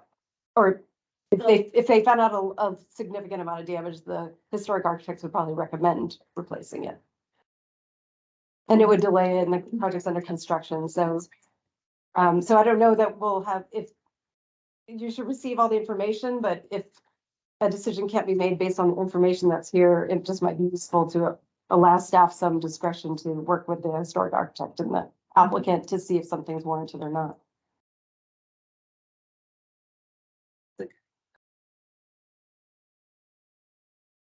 You're right, you never know what happens when you open up a house.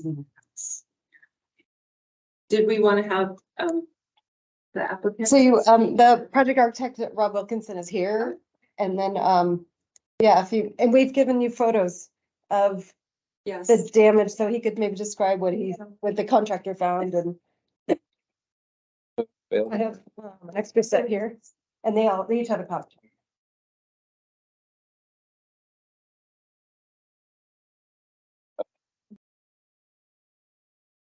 Yeah, so.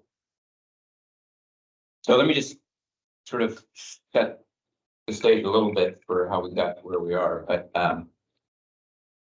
if you've seen the house, you've seen that it's floating and, above the ground and, Yeah. we are.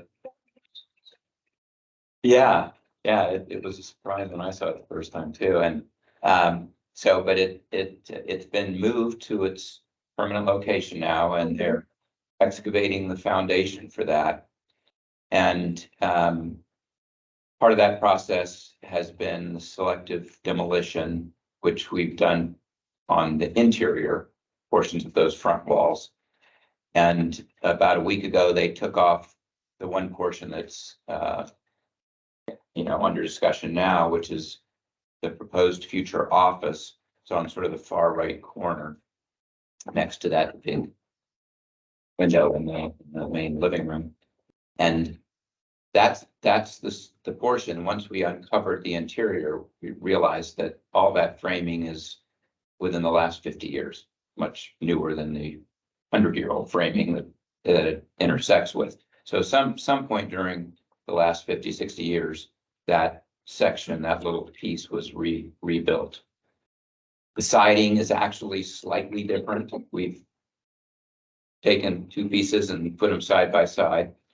And so, but it's still looks pretty close, and it's old.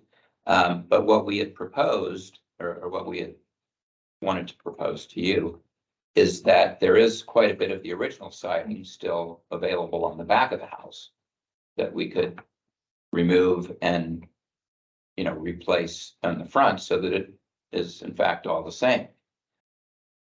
The initial reaction, I think, from Mr. Garavaglia was that, even though they're a little different, each one has its own character, each one has its own history. So, but what we have shown in these photos is we do have substantial rot, and these are sort of close up, so you might not get the sort of the big picture of what that piece looks like. But I think it's worth seeing. You don't have a photo of that shows the whole No. front facade there, do you? But let me just see if I can find it. I could screen share it in this meeting.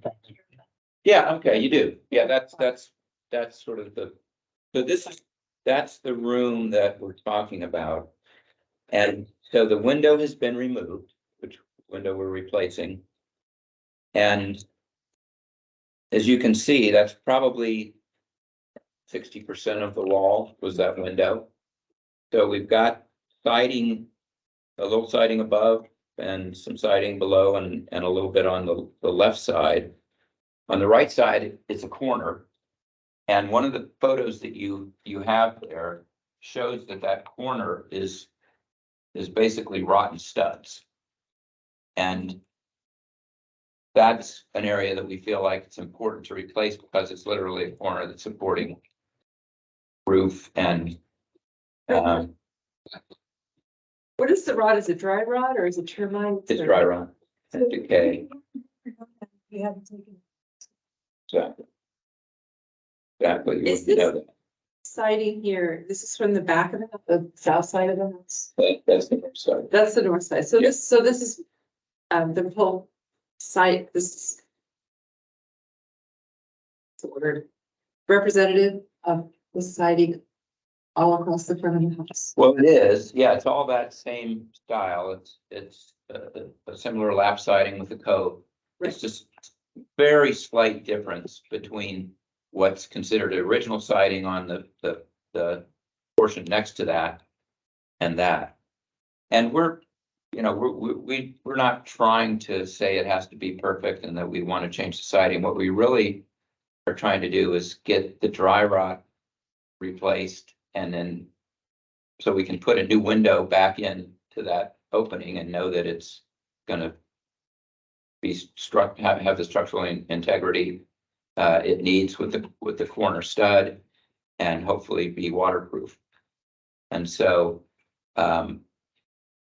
our first thought was, well, we can bring in siding from the back of the house, we can match everything up with the original material and put it all back together. And it's still less than half of the wall that we're replacing.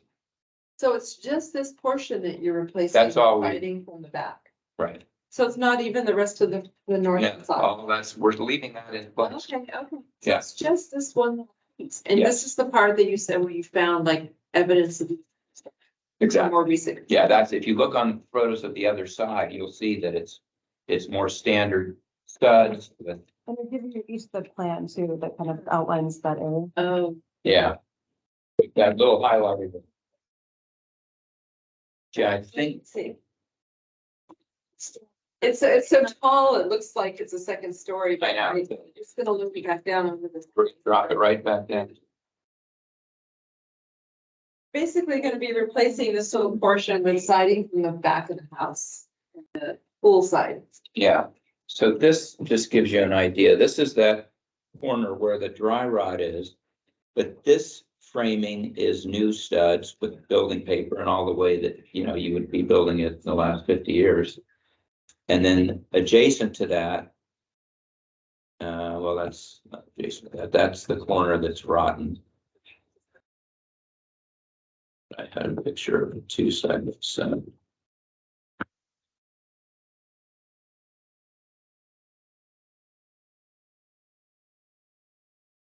It's more rot around the window opening.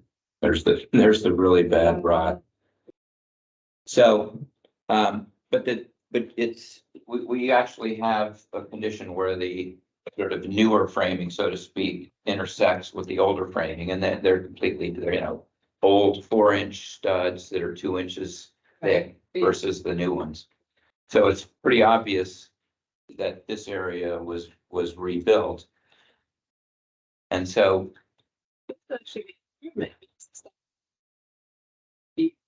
would be the original Steiner. Yeah. So that was our thinking, is if we can do that and at the same time, get everything structurally sound and waterproof and put it back together, and it's gonna have the original siding on it, then, we're better off for it. That's what we like to suggest. And then can you just pick the alterations that you're making from the original windows, which ones you're changing out? Sure. And what type of windows you're going? So this is probably the easiest place to show it. So everything on this portion, we are custom making wood exact replications of these windows. They will be double glazed, but they will be double hung. We actually have found a guy who will build them with the old pulley and weight system. So we're gonna make them authentic like that. And they will be exactly the same. Strings, get it going. And so This one's planned up. all the mullions ones will be the same. They'll be true divided light. I think they're still on site, I believe. But they needed replacing.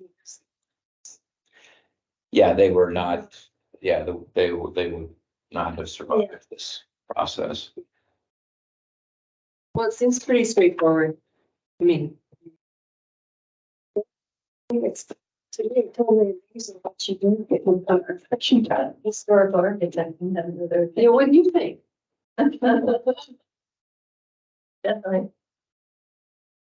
So, just again, to clarify process, we're interpreting the work through the standards. There's some, as far as the age of that piece of the building, if you look at Sanborn's, you can kind of use these diagrams. You can see, just explaining, the original building. This is from 1908, 1909 Sanborn.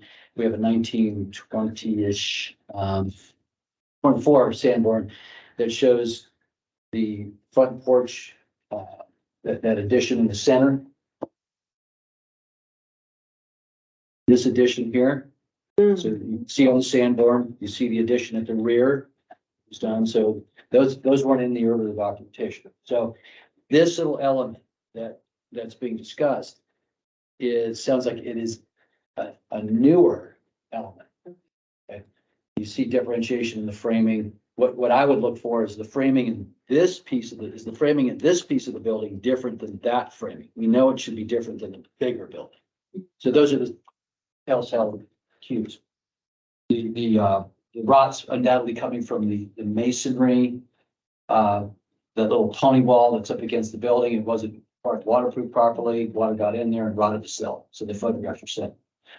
Now, the fact that you're going to leave the center portion with the original siding, and that's performing fairly well at this point. Okay. So it's just this other little appendage. Curious, in the inside where this little addition occurs, is there any sign of original siding sandwiched? You've got the wall between the old building and the little appendage. They usually they sometimes just cut the siding and just add something on front. So the siding just stops buried inside the wall. Yeah, and it didn't bury inside the wall, but there's a piece of corner trim and there's a gap. Okay. So it is a newer piece of the building that is not part of the 24 building. It's a small piece. Generally, if an addition occurs to an historic building and it sort of becomes historic in its own right, that's one of the standards, right? So modification, repair, report before replace. If you have to replace in kind. So the variation here is the framing is not really important. And you can do framing repair from inside. There's all kinds of ways of doing that as opposed to completely rebuilding. Inevitably, the siding is the heavier historic fabric. The difference is a cove versus an angle shed. So as you described it. And I think that the main feature is staying this little side element. We're getting to the point of how important is it to do full repair and use the existing siding. Yeah. I think swapping out the older siding, the difference you're going to see is an angle versus a cove. That's really what's in front of you today. So and that is a difference. That's the story it's telling. I think there's it's a small component. When I first heard about this, it was my understanding that the entire newer portion was going to be replaced, and that it's kind of getting too out here. So I think that basically you want to disassemble that, put on new framing in, and then re-side it, lining up some of the siding. I don't know if that's good. This is what happens in this kind of work. How precious is it? Probably not so, because it seems to be a little bit later addition than the next center portion. So there's sort of this. They took the sort of the Victorian neoclassical farm, Greek revival farmhouse. They sort of made it more arts and crafts with the sweeping roof and the rafter tails and the dormers and things like that. And then they needed a little more space, probably this little extra appendage appeared. Again, no permit history, very difficult to date. So you only look at the building materials to date.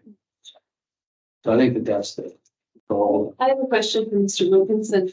Have you and I don't remember if that was discussed in the original presentation to the board, but are you doing anything with changing colors, or, because it has that sort of white with green trim color scheme? I'm just curious if you're changing that or if they've decided yet, or. Well, we did submit a color scheme to the planning commission that was To the approved. planning commission. So we didn't see it. Um, I'm and just curious, what is that? Obviously, it's been approved, so we we say. actually, you know, I didn't know this, right?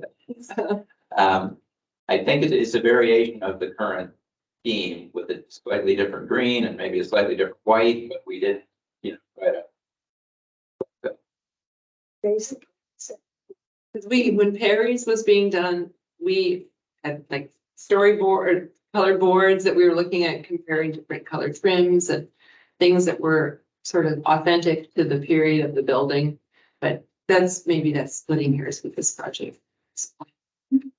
Well, if we mention Harry's, I think of, we got some kind of painter that could paint on so that you would have the same kind of streaks Oh, he did. as the old-time painters. You know, so Something. I know.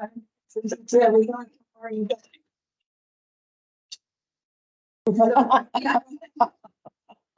So that's, is there any other questions or?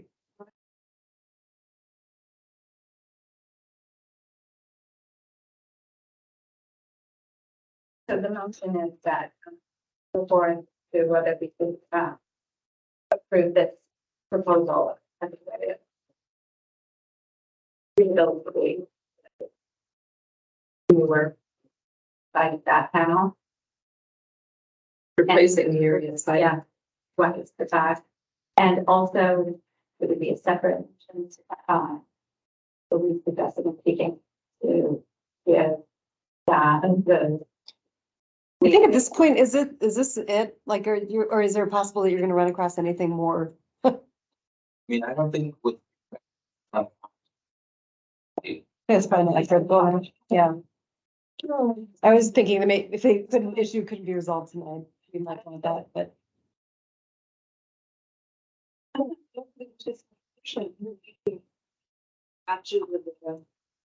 And then I don't, if anyone's here for comments, too, you can. I'll just tell you about the history of the house. It had three primary owners from the time it was built in the early late 1800s to the 1960s. It was originally a very important house, of course. It was originally Bell Brown's farmhouse. Then in the 1920s, Bell Brown, I think these dates are correct. The next owner was Dr. Newman, his daughter and my mother were good friends, but the Newmans owned it from the 20s roughly up until the 40s or the late 40s. And some of that addition on the right may well have been Dr. Newman because he pointed it up to some degree. In the 1940s, late 40s, early 50s, an attorney who's unfortunately, his name is escaping me right now, local attorney. He bought it. He took out all the, not all, but a lot of the interior. He took out there was a front parlor and a back parlor in the back, and he made it one living room and with a big funny sort of a 1950s fireplace and paneling, and he took out a lot of the woodwork. I think the dining room was pretty much intact, but a lot of the other was taken out. And then in the so that the way the house looks now is pretty much the way that gentleman left it in the 1950s. Then then in the 50s, it was bought by a family by the name of the Multhrops, and they basically kept it exactly as it had been left in the 40s. This area here was the Multhrops breakfast. Well, this was a breakfast room. This area, this is going to be the addition, but this area here was a breakfast room, and then there was a little kitchen in the back. and then there was a laundry room, and then there was another little room. And I think that was sort of what I would say is the Newman and this architects. And anyway, I think the way it has, and my family was going to buy it in 1967. But in those days, but the house, and so the Mothrops left it and they moved away, and the house was on the market for a year. Because the district was such a poor quality district. Actually, it was 1968 with the hippies. The hippies came in 68, and the canyon really went down.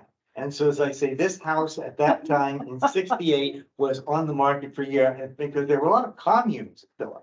And so my parents, after it had been on the year, my parents could afford it, but they didn't buy it because they were afraid that then they couldn't sell their own house a little bit further up the canyon, and then they would be stuck with 2 mortgages for an indefinite period of time. But anyway, the way the house has developed reflects those 3 ownerships from the 1890s to the 1940s.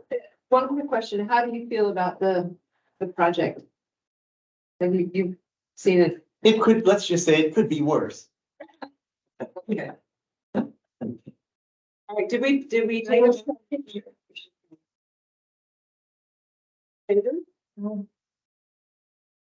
Unanimous. Thank you. And we would need a motion to allow you No, I think we're fine with that, yeah.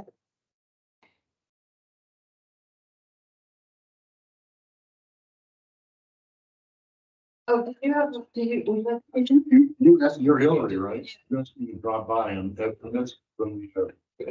Oh, it's, She wants me to. Yeah. About the signs at the post office. yes, and you know what, that is, wow. You That wouldn't would- take things out of order that, you know. Can we take it in order? Yeah, because he's been so patient. We used to be a reporter, so this is like sitting through things. Hours and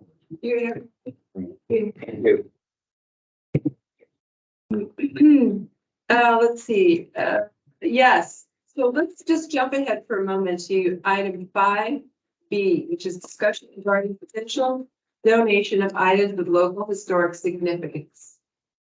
Would you like to speak? oh, as much as I do.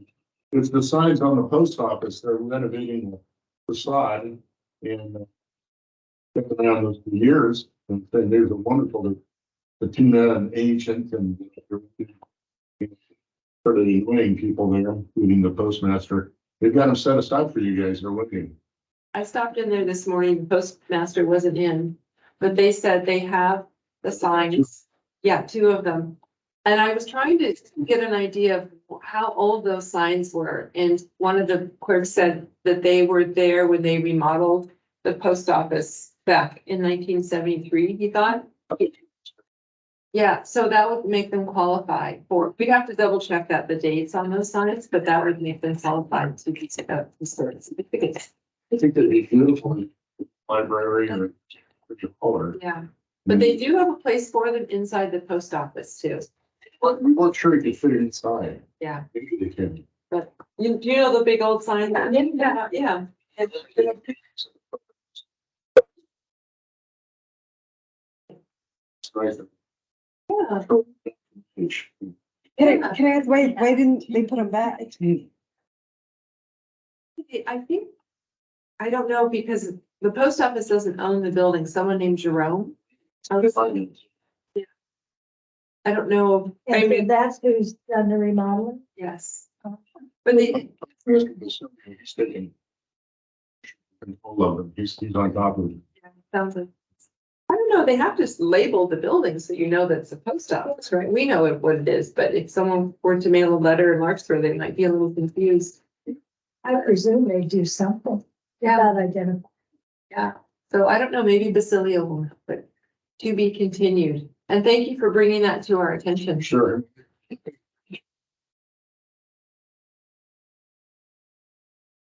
So. You said you're doing some project with plaques for historic places. Down, you might need somebody to help with editing or something like that. Be open to that. Do you have a business? Hillary's got everything. Sure, Give me a call. that would be wonderful. I used to be a reporter. I was at the IJ more than 30 years ago. And then I became a journalism teacher, but had a long reading background. So I've been walking around and stuff. I've been retired for years and just having a lot of fun. Straight up, like. Budget for you. If you don't think you do, you can do the phone. I'm fine. Well, you're, I will. I'll Contact you. Maryland That's not breaking River, around it. she's doing a mock-up, Maryland River. It's not far from, She's my neighbor. all right. This is the. And we need something catchy and short, all that. Good. Super. Okay, so jumping back. Thank you. Thank you. Yeah, while we're on this one, do we want to talk about the trestle rail piece that's also up for a donation? Would you like to accept it, Matt? Yes. Okay. So one concern is just that we don't have that much room. Like those pictures that we would hang in our offices, like that, or the signs, like if it needs a place to be stored, it can be stored on our wall. But the railroad. Yeah, that'll make the best times, but we need to have, just keep in mind, we need to have a place to put these. And right now, there's a bunch of things in the men's bathroom. Like a trestle rail piece, yeah, I can't, it looks pretty small, but yeah.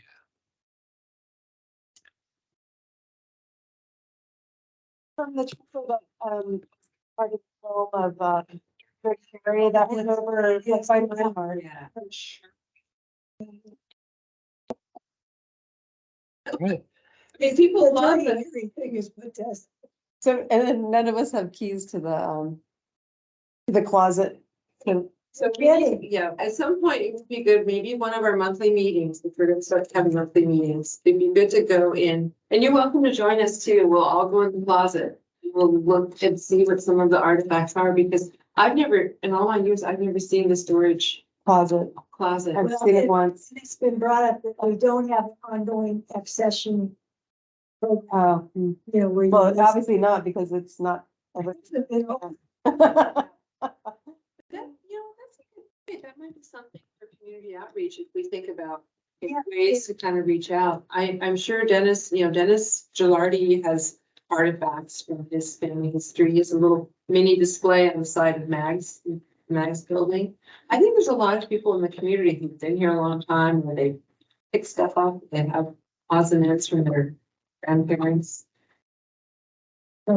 Just as a reminder, remember when we talked about collecting things and you wondered where to put all this stuff, if you have something more with a closet, you guys might explore that big block over the Baltimore station down on the trail. Because I think the city uses that for a lot of storage. You know, that might be okay there because it's not paper or wood. Yeah. Okay. So, Yeah, For the meeting. that Yeah. is, paper and like things are, but yeah. Oh, there's a lot of leaking in there. Yeah, it's not a watertight building, but this seems like it's enclosed in something that it would be okay.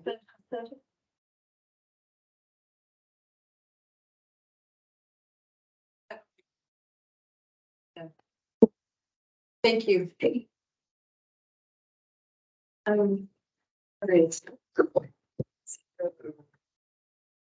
We don't need to take a break.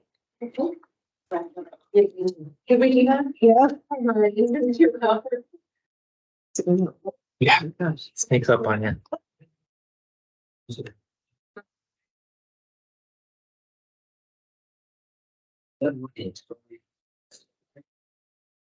Okay.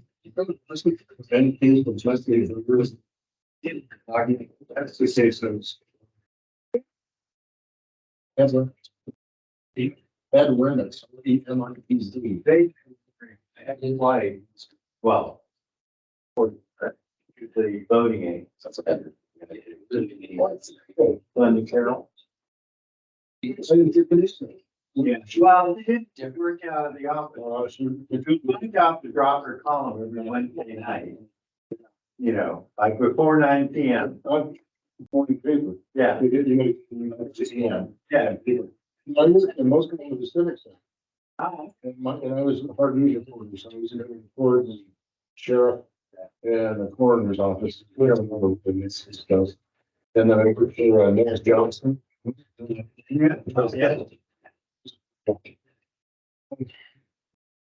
Still, so I don't know when we got this. That name may ring a bell. Yes, it does. We went to school here. But that's been a long. Yeah. They said that, oh, they just moved the office over to the building. I went in there and I was just. Well, look at the Chronicle, it's shrunk. Yeah, yeah, And they still do some good work. yeah, but I remember like. I was like, hey, They got Carl Wilson and stuff. He's my teacher in education, I went to school. oh, wow. That's great. Yes. And I've heard, I've written, I know that. Many years ago, but when I was 23 years. Where, college is very good. I used to commute here. I get to 2012. Then I was doing a bunch of Better volunteer and charity stuff. I didn't realize, you guys, I mean, this shit around, you might know about this. There's a whole volunteer program out of the county. At the HR program. I stumbled into that about 4 years ago. thing. And I think, when you told me about it, you have to check this out. They do it. So I could help you with that thing. Well, the next thing I do, they bring you student interns to do the videos of, why did you work as a student? Well, they train you. Come back to teaching. This time. On the new plan. Good fun. Yeah. I made a donation. The pre-edition. So the size, Yeah, is a difference, I paid. Oh, really? Yeah, I paid that. That is my favorite.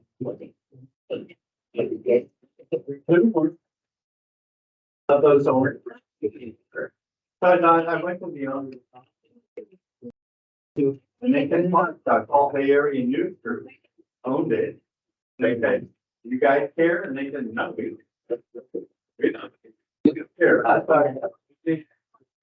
That's the best beer. Yeah, I got involved with them too, you know, we got the training units. Yeah. Yeah, so I never know, I didn't, that, I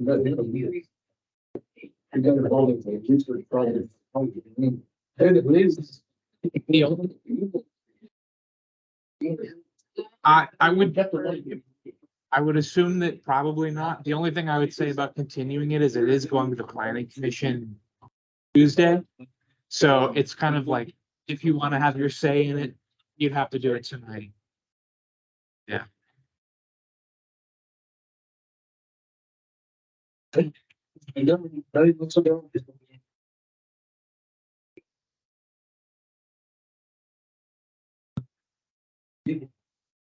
What is really good at. Oh, no, it's a great thing. What is the big, what? So this is. You were. You get the, so you can't get to your decision. Because we were.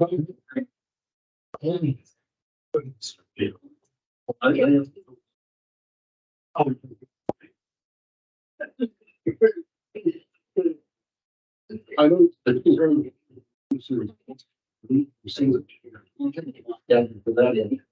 This statement is going to be.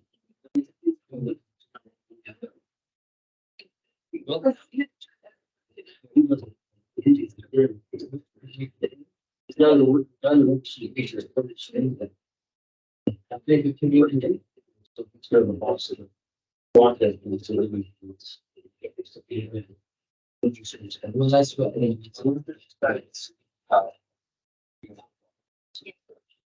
See what happens. See, that's going to be. Who's going to do that? The names.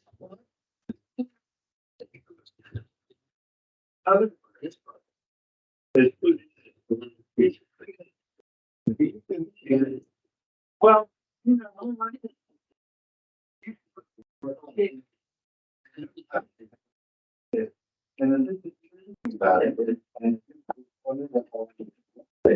If they were depending on it, Yeah, this is the, but it's also now it's one of the. Electrical companies provide.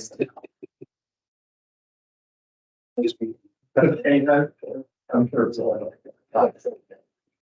right. Got it. For some of her, okay, so moving on to agenda item 4C. And then we have a couple more business items, and then I think that will wrap it up. So I wanted to mention that I'm recused from participating in this item as it relates to the historic district because my house is within 500 feet.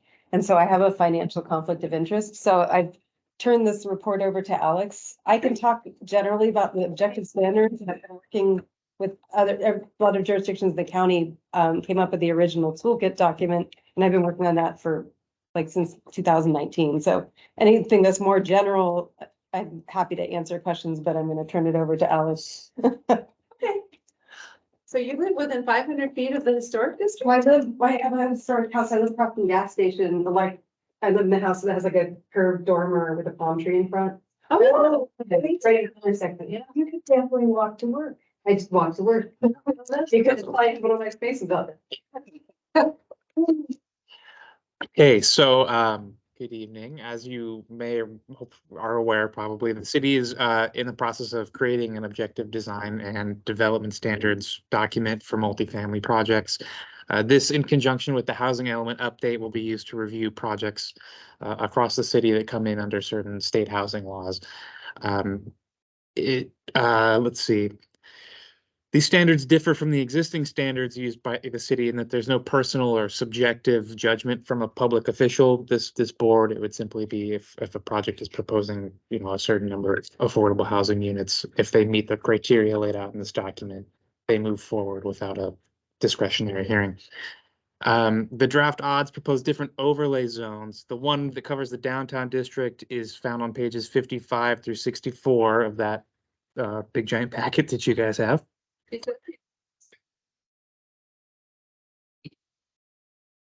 So yeah, the overlay zones do cover the entire town. So you'd be looking at a couple different sections for individual properties.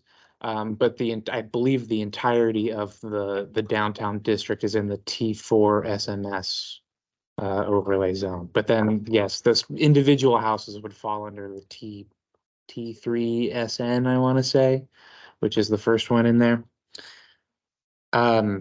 So while these standards do remove subjective discretion for certain projects, any property in the downtown district or any property on the inventory would still, as we were kind of discussing earlier with Mr. Gilardi, be subject to CEQA if it were up for redevelopment.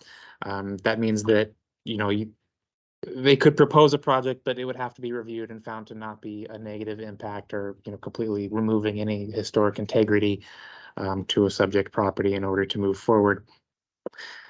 So we're here tonight because the city does have an existing set of objective standards already established in the code.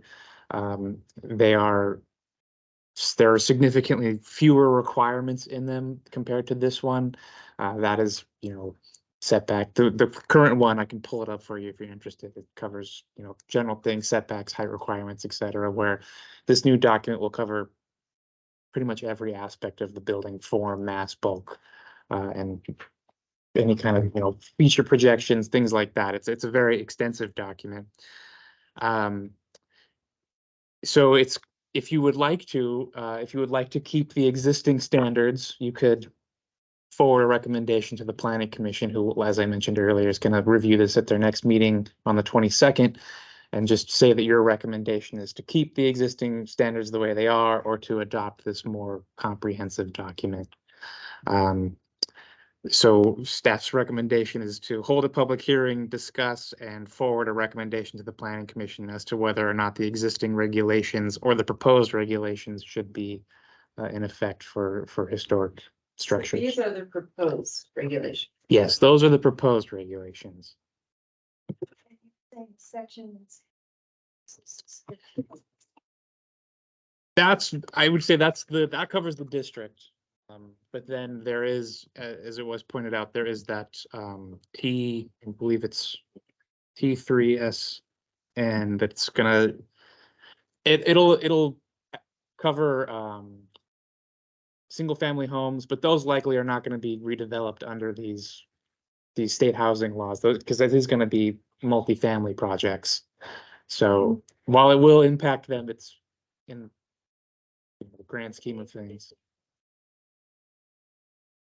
I mean, they're not. Yeah, it's. But it might be if you're gonna put it. I think not. You'd have to have a much more significant count of units. Yeah, I think the only one time it would apply if for some reason, and I can't think of a case where multifamily would be approved in the single family district. I know the way we have the laws now, it just, wouldn't come up. I guess the only time it might happen is if someone was proposing a deed restricted ADU, and so 50% of the project was affordable housing, they might have some legal argument that they could, the Housing Accountability Act applied, and they could come in, and then these standards would apply to them. So that would be somewhat rare circumstance. I haven't heard of anyone actually trying to do that yet. I don't think it's even been tested as to if that would work. So this is for multifamily. Yes. This is really states. Voice. It is. Yes, that's. You can look at it that way. Yes.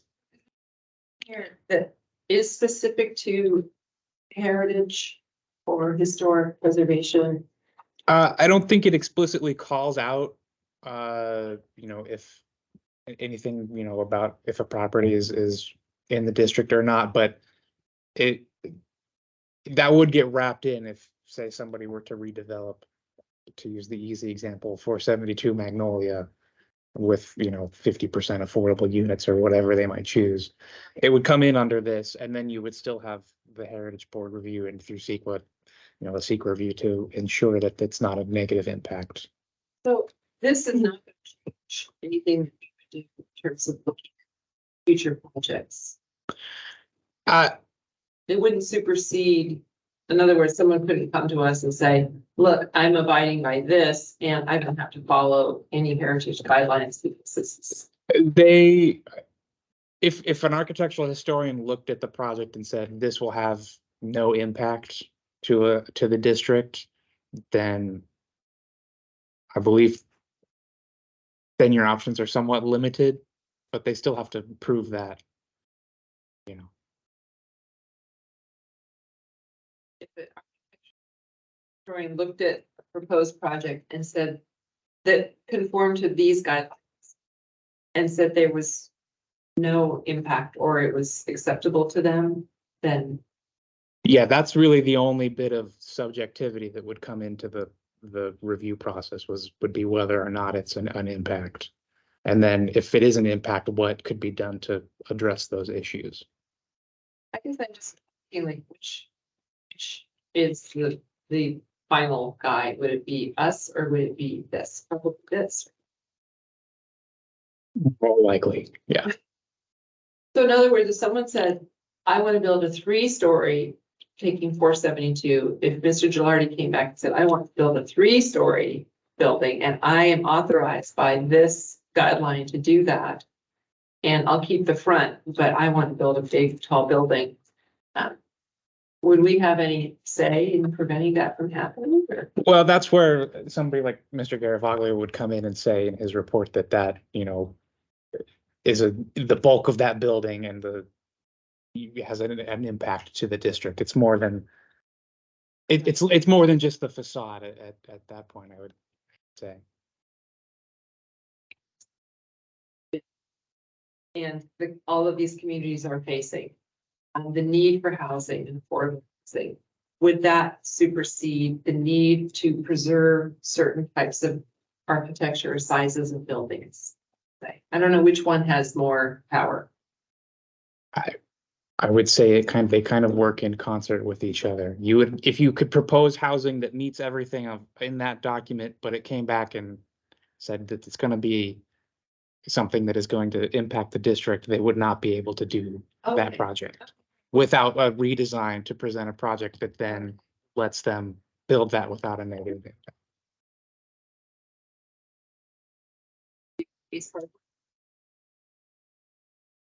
The council just approved. If that had been, if those buildings were historic and we were saying, no, you can't build a 400 or 4-story complex there, the city would have to override our historic objections, correct? Because I went to the city council meeting and there was a lot of pressure on the council. Sky, what's his name, the city art? Yeah. That's I can comment. Yeah, so that project, let's say the buildings were historic, then it would have been caught under the California Environmental Quality Act and that historic review. So as a sequel, as an environmental impact, it would have been stuck. And then they would have never, they couldn't have, if they were doing something like to demolish a historic structure, like let's say the commercial structures were historic, they couldn't ever demolish it and that project would just be killed on that basis. And that would be similar to what could happen For the downtown. here, so long as the city exercises some sort of discretionary review process over the project. If the laws changed and let's say North Magnolia was just a place you could build housing without, that the city just allowed it by right without any sort of review, then their CEQA wouldn't apply and then we wouldn't be looking at if there was an impact to a historic resource. So the key, at least the city attorney feels is if you keep discretion, then we have a foot in the door for like CEQA to look at impacts. I see. But, and I think Garibaldi, that's him to attend tonight, sorry, but in case he might have some comments on this too. There is too. Happy to. I don't know how much the microphone helps, but. You can sit in the chair. Well, yeah, sitting is fine. So as example, we worked on San Rafael's precise plan for their downtown district. The one thing that I feel that these kinds of documents should have in an overt historic district are some type of language about complying with the standards. I'm not clear whether the project would come to the board or not. There's an outside historian that could opine. We know that you can get inconsistencies from different historians about whether something complies with the standards or not. I feel there's some.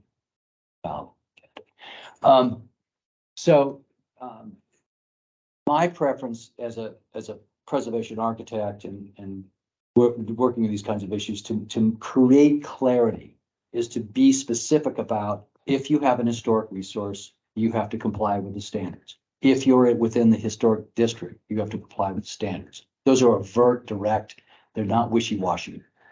So remember, some of the Senate bills and Assembly bills are stating things like, if you have a listed resource, designated, you can't use the density bonus. If you have an eligible resource, you can. Some of them are silent. Not all. CEQA says eligible resource and this resource. When the Senate bill says you only have to look at listed historic resources, that means all eligibles are not considered. Yes, because you're pulling the discretionary process. This is slicing and dicing we're doing at the legislative level to silence CEQA. So it's very complicated. There's all these Senate bills that come in fast and furious, and there's all these variations within them. So for those that are trying to monitor historic resource issues, those Senate bills are trying to get around you sometimes. Sometimes they're right out in continuity with CEQA. So you have to be a little careful. These guidelines are general guidelines for your downtown, but that doesn't mean that you're not going to be superseded by state laws. So you have to just be aware of that.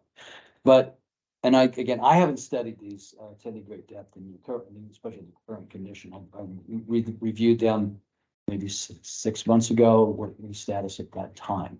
So I think that in the interest streamlining, being overt about what you're doing with the historic resources and not being silent about it, because it creates confusion. So I don't know whether they're, I don't know who's working on this, whether they're not even, are they dealing with even the identification of historical resources? In San Rafael, we looked at, we surveyed the whole downtown, updated all their information, and looked at what their current historic resources were for the purposes of having an explicit, precise plan that could address things in today's situation. So I don't believe they're doing it, and they're probably in an EIR associated with it. And they may, how they handle the historic resource issues through this document, maybe we'll deal with it when the projects come up, as opposed to the action of the actually creating the plan itself. There's a plan, there's an EIR for the plan, right? Or will be? I don't believe so. No? So so everything gets transferred to projects. That's See, definitely, I would be recommending a condition that everything comply with this. Structure standards. Yeah, I don't see any language in this T4 section about historic standards.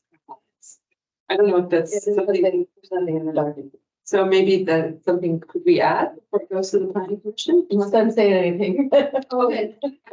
Could, I mean, that could be a part of your motion. Is that something your recommendation is that language be? Because that's the district, but I would think even individual homes, because if you have a large lot that could be open for development, multifamily thing, that you lose a resource that was, existing. So I don't know how you would add that or where you would put that, maybe in the preamble or administration, but I think there should be just wherever you think it fits. Can work with the consultant on crafting some language to put in there. Yeah, because I bet the Heritage Board to have a say over what gets constructed in a site that's designated. And we would have to be very clear, it's not eligible, it's already something that's on our inventory that's listed. one of the goals of these is to create objective standards. So for historic resources, one can sculpt objective standards, easy ways of, let's say, adding onto a residence. Like you got a 2-story house or a 1-story house, a 1-story addition at the rear, or an ADU, you could pretty much rubber stamp those. And those could be objective, but they become almost like more like design guidelines than this type of more broad document. So trying to find ways, and again, this is what we were trying to do in San Rafael, finding ways to dealing with mass, height, adjacencies, how a building develops next to an historic resource, all those kind of things we were trying to work with. The development community didn't like it. I think they pulled it out of most of it out of the form-based code, but it can be done. Just to what level you want to, and how many properties are you dealing with? If you've got 1,000 homes in the city and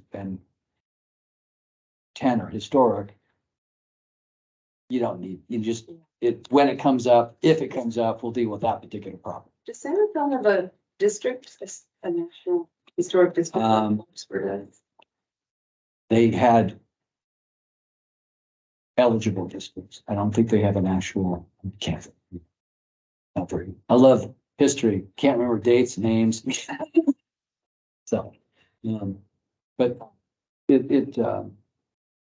you have one, and getting clear on how to protect that district, not this sort of sometimes again, state laws are starting to challenge.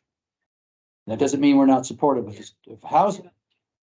There's adaptive use, there's all kinds of ways, deft handling of design to add mass and function to a place. But it needs to be more sophisticated. So design guidelines help deal with that. And that might be another level of specificity for the district is to have design guidelines. And that could be a recommendation of the report is to develop design guidelines for the downtown to create objective standards to facilitate this. But it's a level of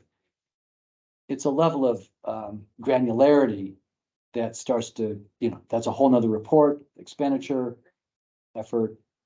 It seems like you could just say, refer to such and such a document. I mean, I've seen design guidelines, different government. It seems like you could just refer to certain already existing publications to say, it must conform to this kind of guidance. Because a lot of this stuff is performance as opposed to prescriptive. Do X, Y, Z and you'll be fine. A lot of the stuff we work with haven't been developed that way. They're more standards, guidelines. They're not prescriptive code like. So I don't disagree. There are some references that could possibly help at a baseline. Because we're talking so granular, but you're talking, if you want to come up with design guidelines for an entire commercial district, that could be another one of these. It seems like. Well, again, if you have some basic rules that you're trying to make objective, then it doesn't have to be overly complex. When people take on design guidelines, they usually want to get into every little characteristic. They get into a lot of detail, awnings, setbacks, storefront systems, all that. They get quite a bit of detail in there, which could move to compliance with the standards in the historic district. You have patterns and characteristics that could be identified and utilized in that. Well, how should we handle this, Alex? Because I think that Mr. Garibaldi is making some really good points. And when you codify something, it gives you protection. So. I hesitate to say there should be a new design guideline manual crafted. I think that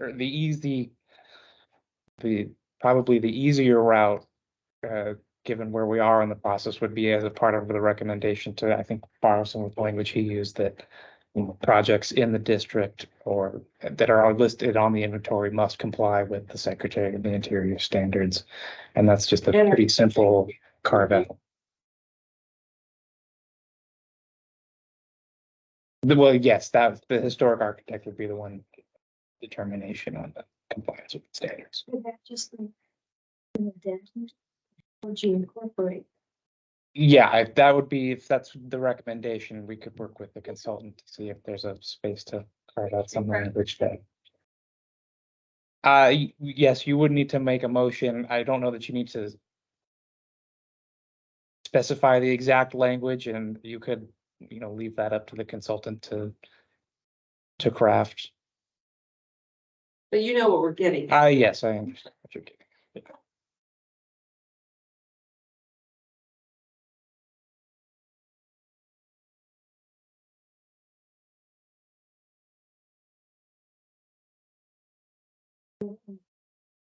Should we like? I think it's what it's gonna take. You gotta comply with the standards. I think you could make a motion to recommend to the planning commission that language be added that any project must comply. Or any project to a property listed on the inventory or in the district must comply with the Secretary of the Interior standards. Second. Yeah. Can you remember? You just said? So that's exactly Your motion, let's make it. If I were you, my motion would be something along the lines of, we recommend that the planning commission adopt the objective design and development standards with added language to specify that any project for a property listed on the inventory or listed in the district comply with the Secretary of the Interior standards. And that's not just in the National Historic District. I would amend that to say in Larkspur community. Yeah, well, that's where on the inventory or in the. I would take public comment first before you make a motion. So you also said that it should be, that you wanted it to, sometimes you wanted to say, that it would be, not only subject to the standards, but it would be, subject to review by the, by the heritage board. You wanted to add The that. board, yeah, because we want to be included in the process. Thank you. Okay. Yes, Yeah. yeah, so let's include some language about the board, the HPB being included in. We're subject to review by the heritage board. Yeah.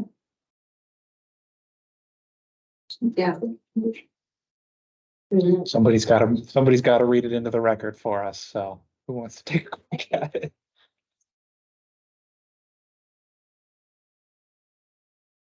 That's what, Yeah, if you could start it off with you make a motion, yeah. Please, thank you.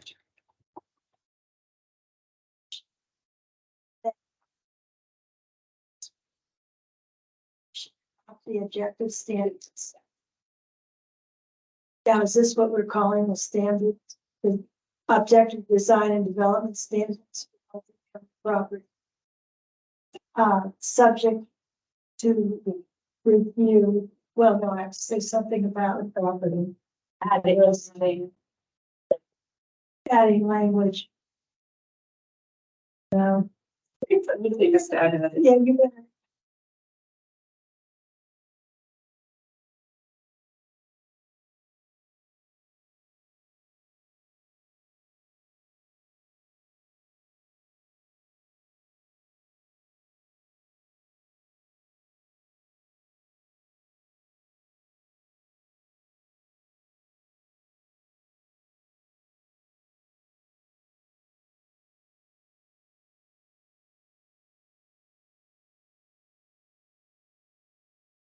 Adding.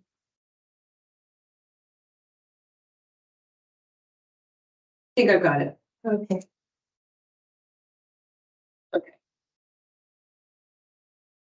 I'll just say it and you can tell me how it sounds. I'm not gonna repeat it. Okay, so we recommend that the Larkspur Objective Design and Development Standards, ODDS, for multifamily property include review by the Heritage Preservation Board and consulting historic architect for determination of compliance with CEQA, or do we need to specify which standard? Well. You could, I think the sequel would probably cover it, because the Secretary of Standards is what's used. Based on the historic inventory and not excluding the historic National Register district. Okay, Does that make sense? I think I got it, yeah.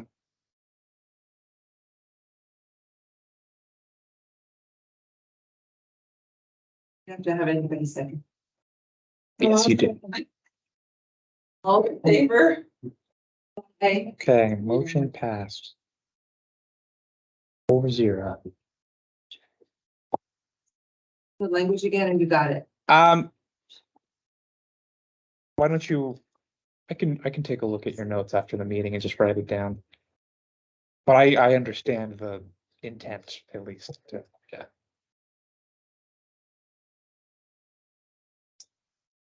Yeah. Yes. Can you read my handwriting?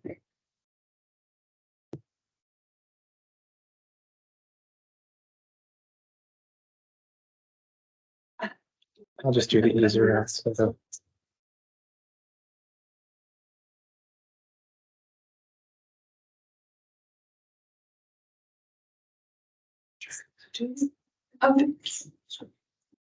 I think we were in the back. Maybe.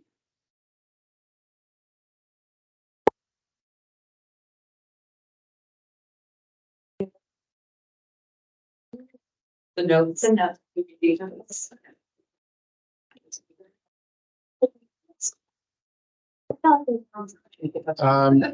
you see? Yeah. Seems okay to us. Okay. If you want, I can try and, I can put them up on the screen.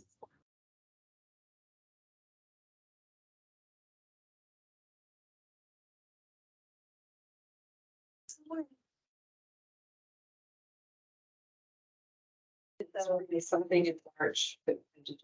Yeah. Use the meetings or the meeting minutes, Alex? I do. It's a two, let's see, it's 2 pages. It's on the TV here.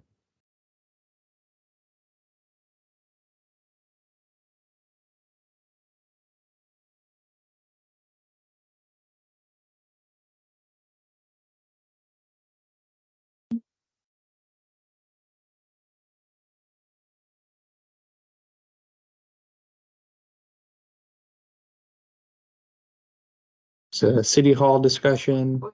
Oh,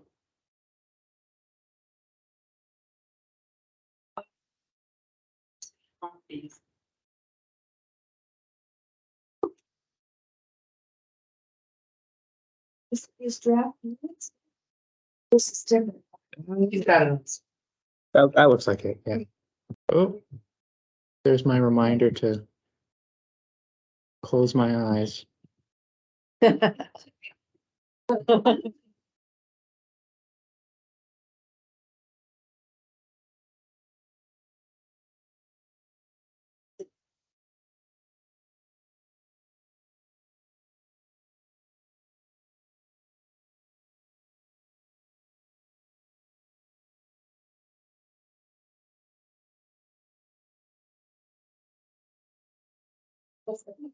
I move that we accept the minutes as written on March 7th. 120 and All in favor?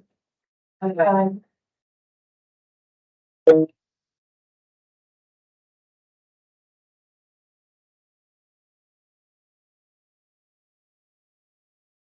this is an important one. It's actually the city hall. Yeah, right, exactly, yes. It was right at the city council meeting. Says items, so we approved the minutes. Items, historic plaque project. Update and the Larkspur wine scroll. Well, I was just, thank you for offering to help us to writing up the plaques, the historic plaques. So where we are is at the stage where we need I'm requesting board to ask the city to release to pay for some of the plaques. We have about 3 or 4 of them just about ready. And it's KBO, the same place that I suggested a couple of years ago. That has done the ones along the bike paths and Timber Creek. And we decided after some discussion, there's different price ranges, and we really should buy the most expensive plaques because they don't last forever. And we're not gonna come up with more money. Do the cheaper ones and have to redo them. And we've seen some that they begin to look sort of used and stained and unclassy. And we have them on, we have them. Yeah, we have them. There's Yes, that's what. And they're $3,000 each. I mean, the price may have gone up. So, and we're just thinking of maybe doing 4 starter ones to see how they look and how it works. And we have some money that we can ask for from the Marin Community Foundation. There's a Helen Highcamp donation fund for historic purposes. So they like to do matching funds. So I could find out real prices and send a proposal. But if the board would be willing to ask the council, is that who we have to be? That's the city. Did they even need permission? I I think it's. Oh, okay. All right. You can make the decision and then Oh, all have to go right. down. Okay. Is working with Phil Terry and somebody else. After time. Yeah. But now we have a new person. Yeah. This sounds wonderful. Yeah. Good dance. So do we? Okay. Make a motion. I know that that the board endorses the expenditure of funds. Historic. Place like that. As it started before beginning. Exactly, All in favor? Aye. Thank you. Yeah. That's exciting. Have you identified where you're gonna? Well, the first four, we thought, this is Maryland's idea. We'll do railroad oriented, it's like Baltimore Park. The, power station where the storage is for all the leaky storage area. And people really want to know about the Rose Bowl, and that's along that bike path. And then we wanted to do the railroad buildings, but it's a little tricky because of the ownership issues there. But Dick Cunningham and I walked around and we think up by the bus stop. Yeah. We By the looked gas down station. over. Closer to the bus stop. yeah, like- Sit down, onto the. That's good. It was. Yeah. Yeah.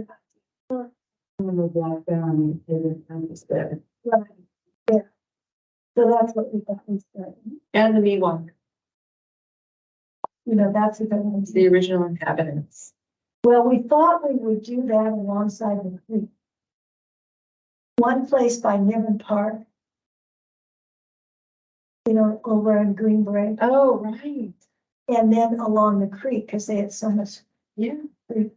Yeah, the gardens was full of showrooms. All that, and we've spoken with the Native American representatives from the casino. Right. And they're good at this.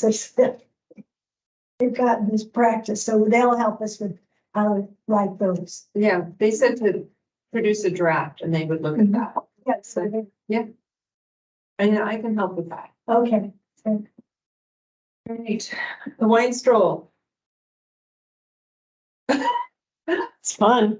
So what were we gonna? Table? When's the date again? The kind of. Yeah. Sounds right. I have a little table here. You wanted to just borrow it to put out, like it was small enough that, you know, it's compact kind of. We have. I'm sure. We have books. Well, we don't have. I have half a case. Oh, you do? Oh, you're in my garage. That one. If someone just doesn't even buy a book, but just wants to look for a short or two, right? It'd be nice to have one. The former librarian Franklin wanted one in the library, but we don't have one ready to print. Um,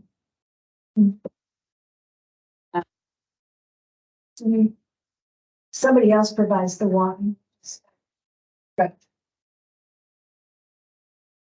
Well, we'd have to come up with something to give out. I think the table at City Hall and with one of these banners, somehow we could have some signage or some photographs. There's lots of photos in the restroom. Right? Sitting there. Yeah. Can we, I think we're all getting tired right now. Is there a way we can just organize that amongst ourselves, or do we need to have an official? Yeah, or How many of you are participating? Maybe it's not a quorum and you're fine.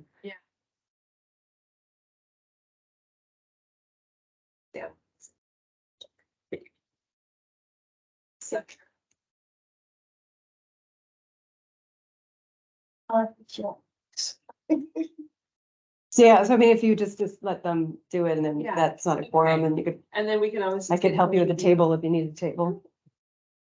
So it's September 9th. You know, who organized the one? The Chamber of Commerce. I'm a bit. Me too. So is it a couple hours or I? Longer than that, I don't think we need to be there. I think it's like 4 hours. Larkspur Library probably is having something, I know they're having something too outside, so if you had something out here, you could just join in with Larkspur Library. That's a You Saturday. know what the hours are? It says on the Eventbrite, 4 to 7:30.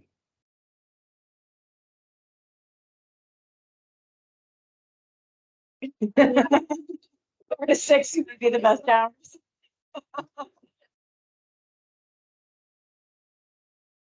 There's like 24 wineries, so if you tasted them all. I don't know that you can taste them.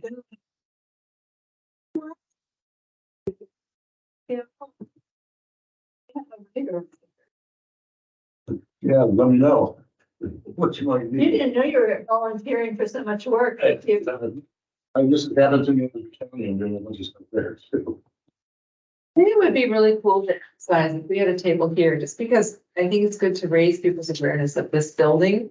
And the fact that there's Port Madera City Hall is really taking shape, and we want people to become more aware of how this building is going. I thought we were trying to tell them what we do, like there's a heritage board.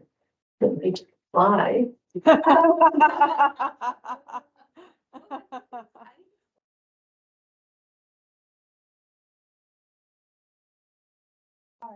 They have a little sheet and people take it and they write memories of their time in Larkspur.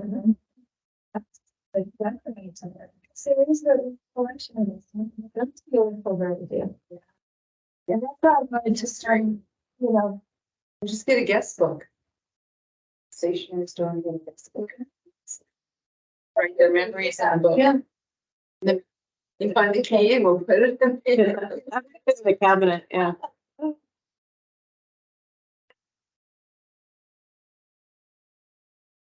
Larkspur flowers at the table.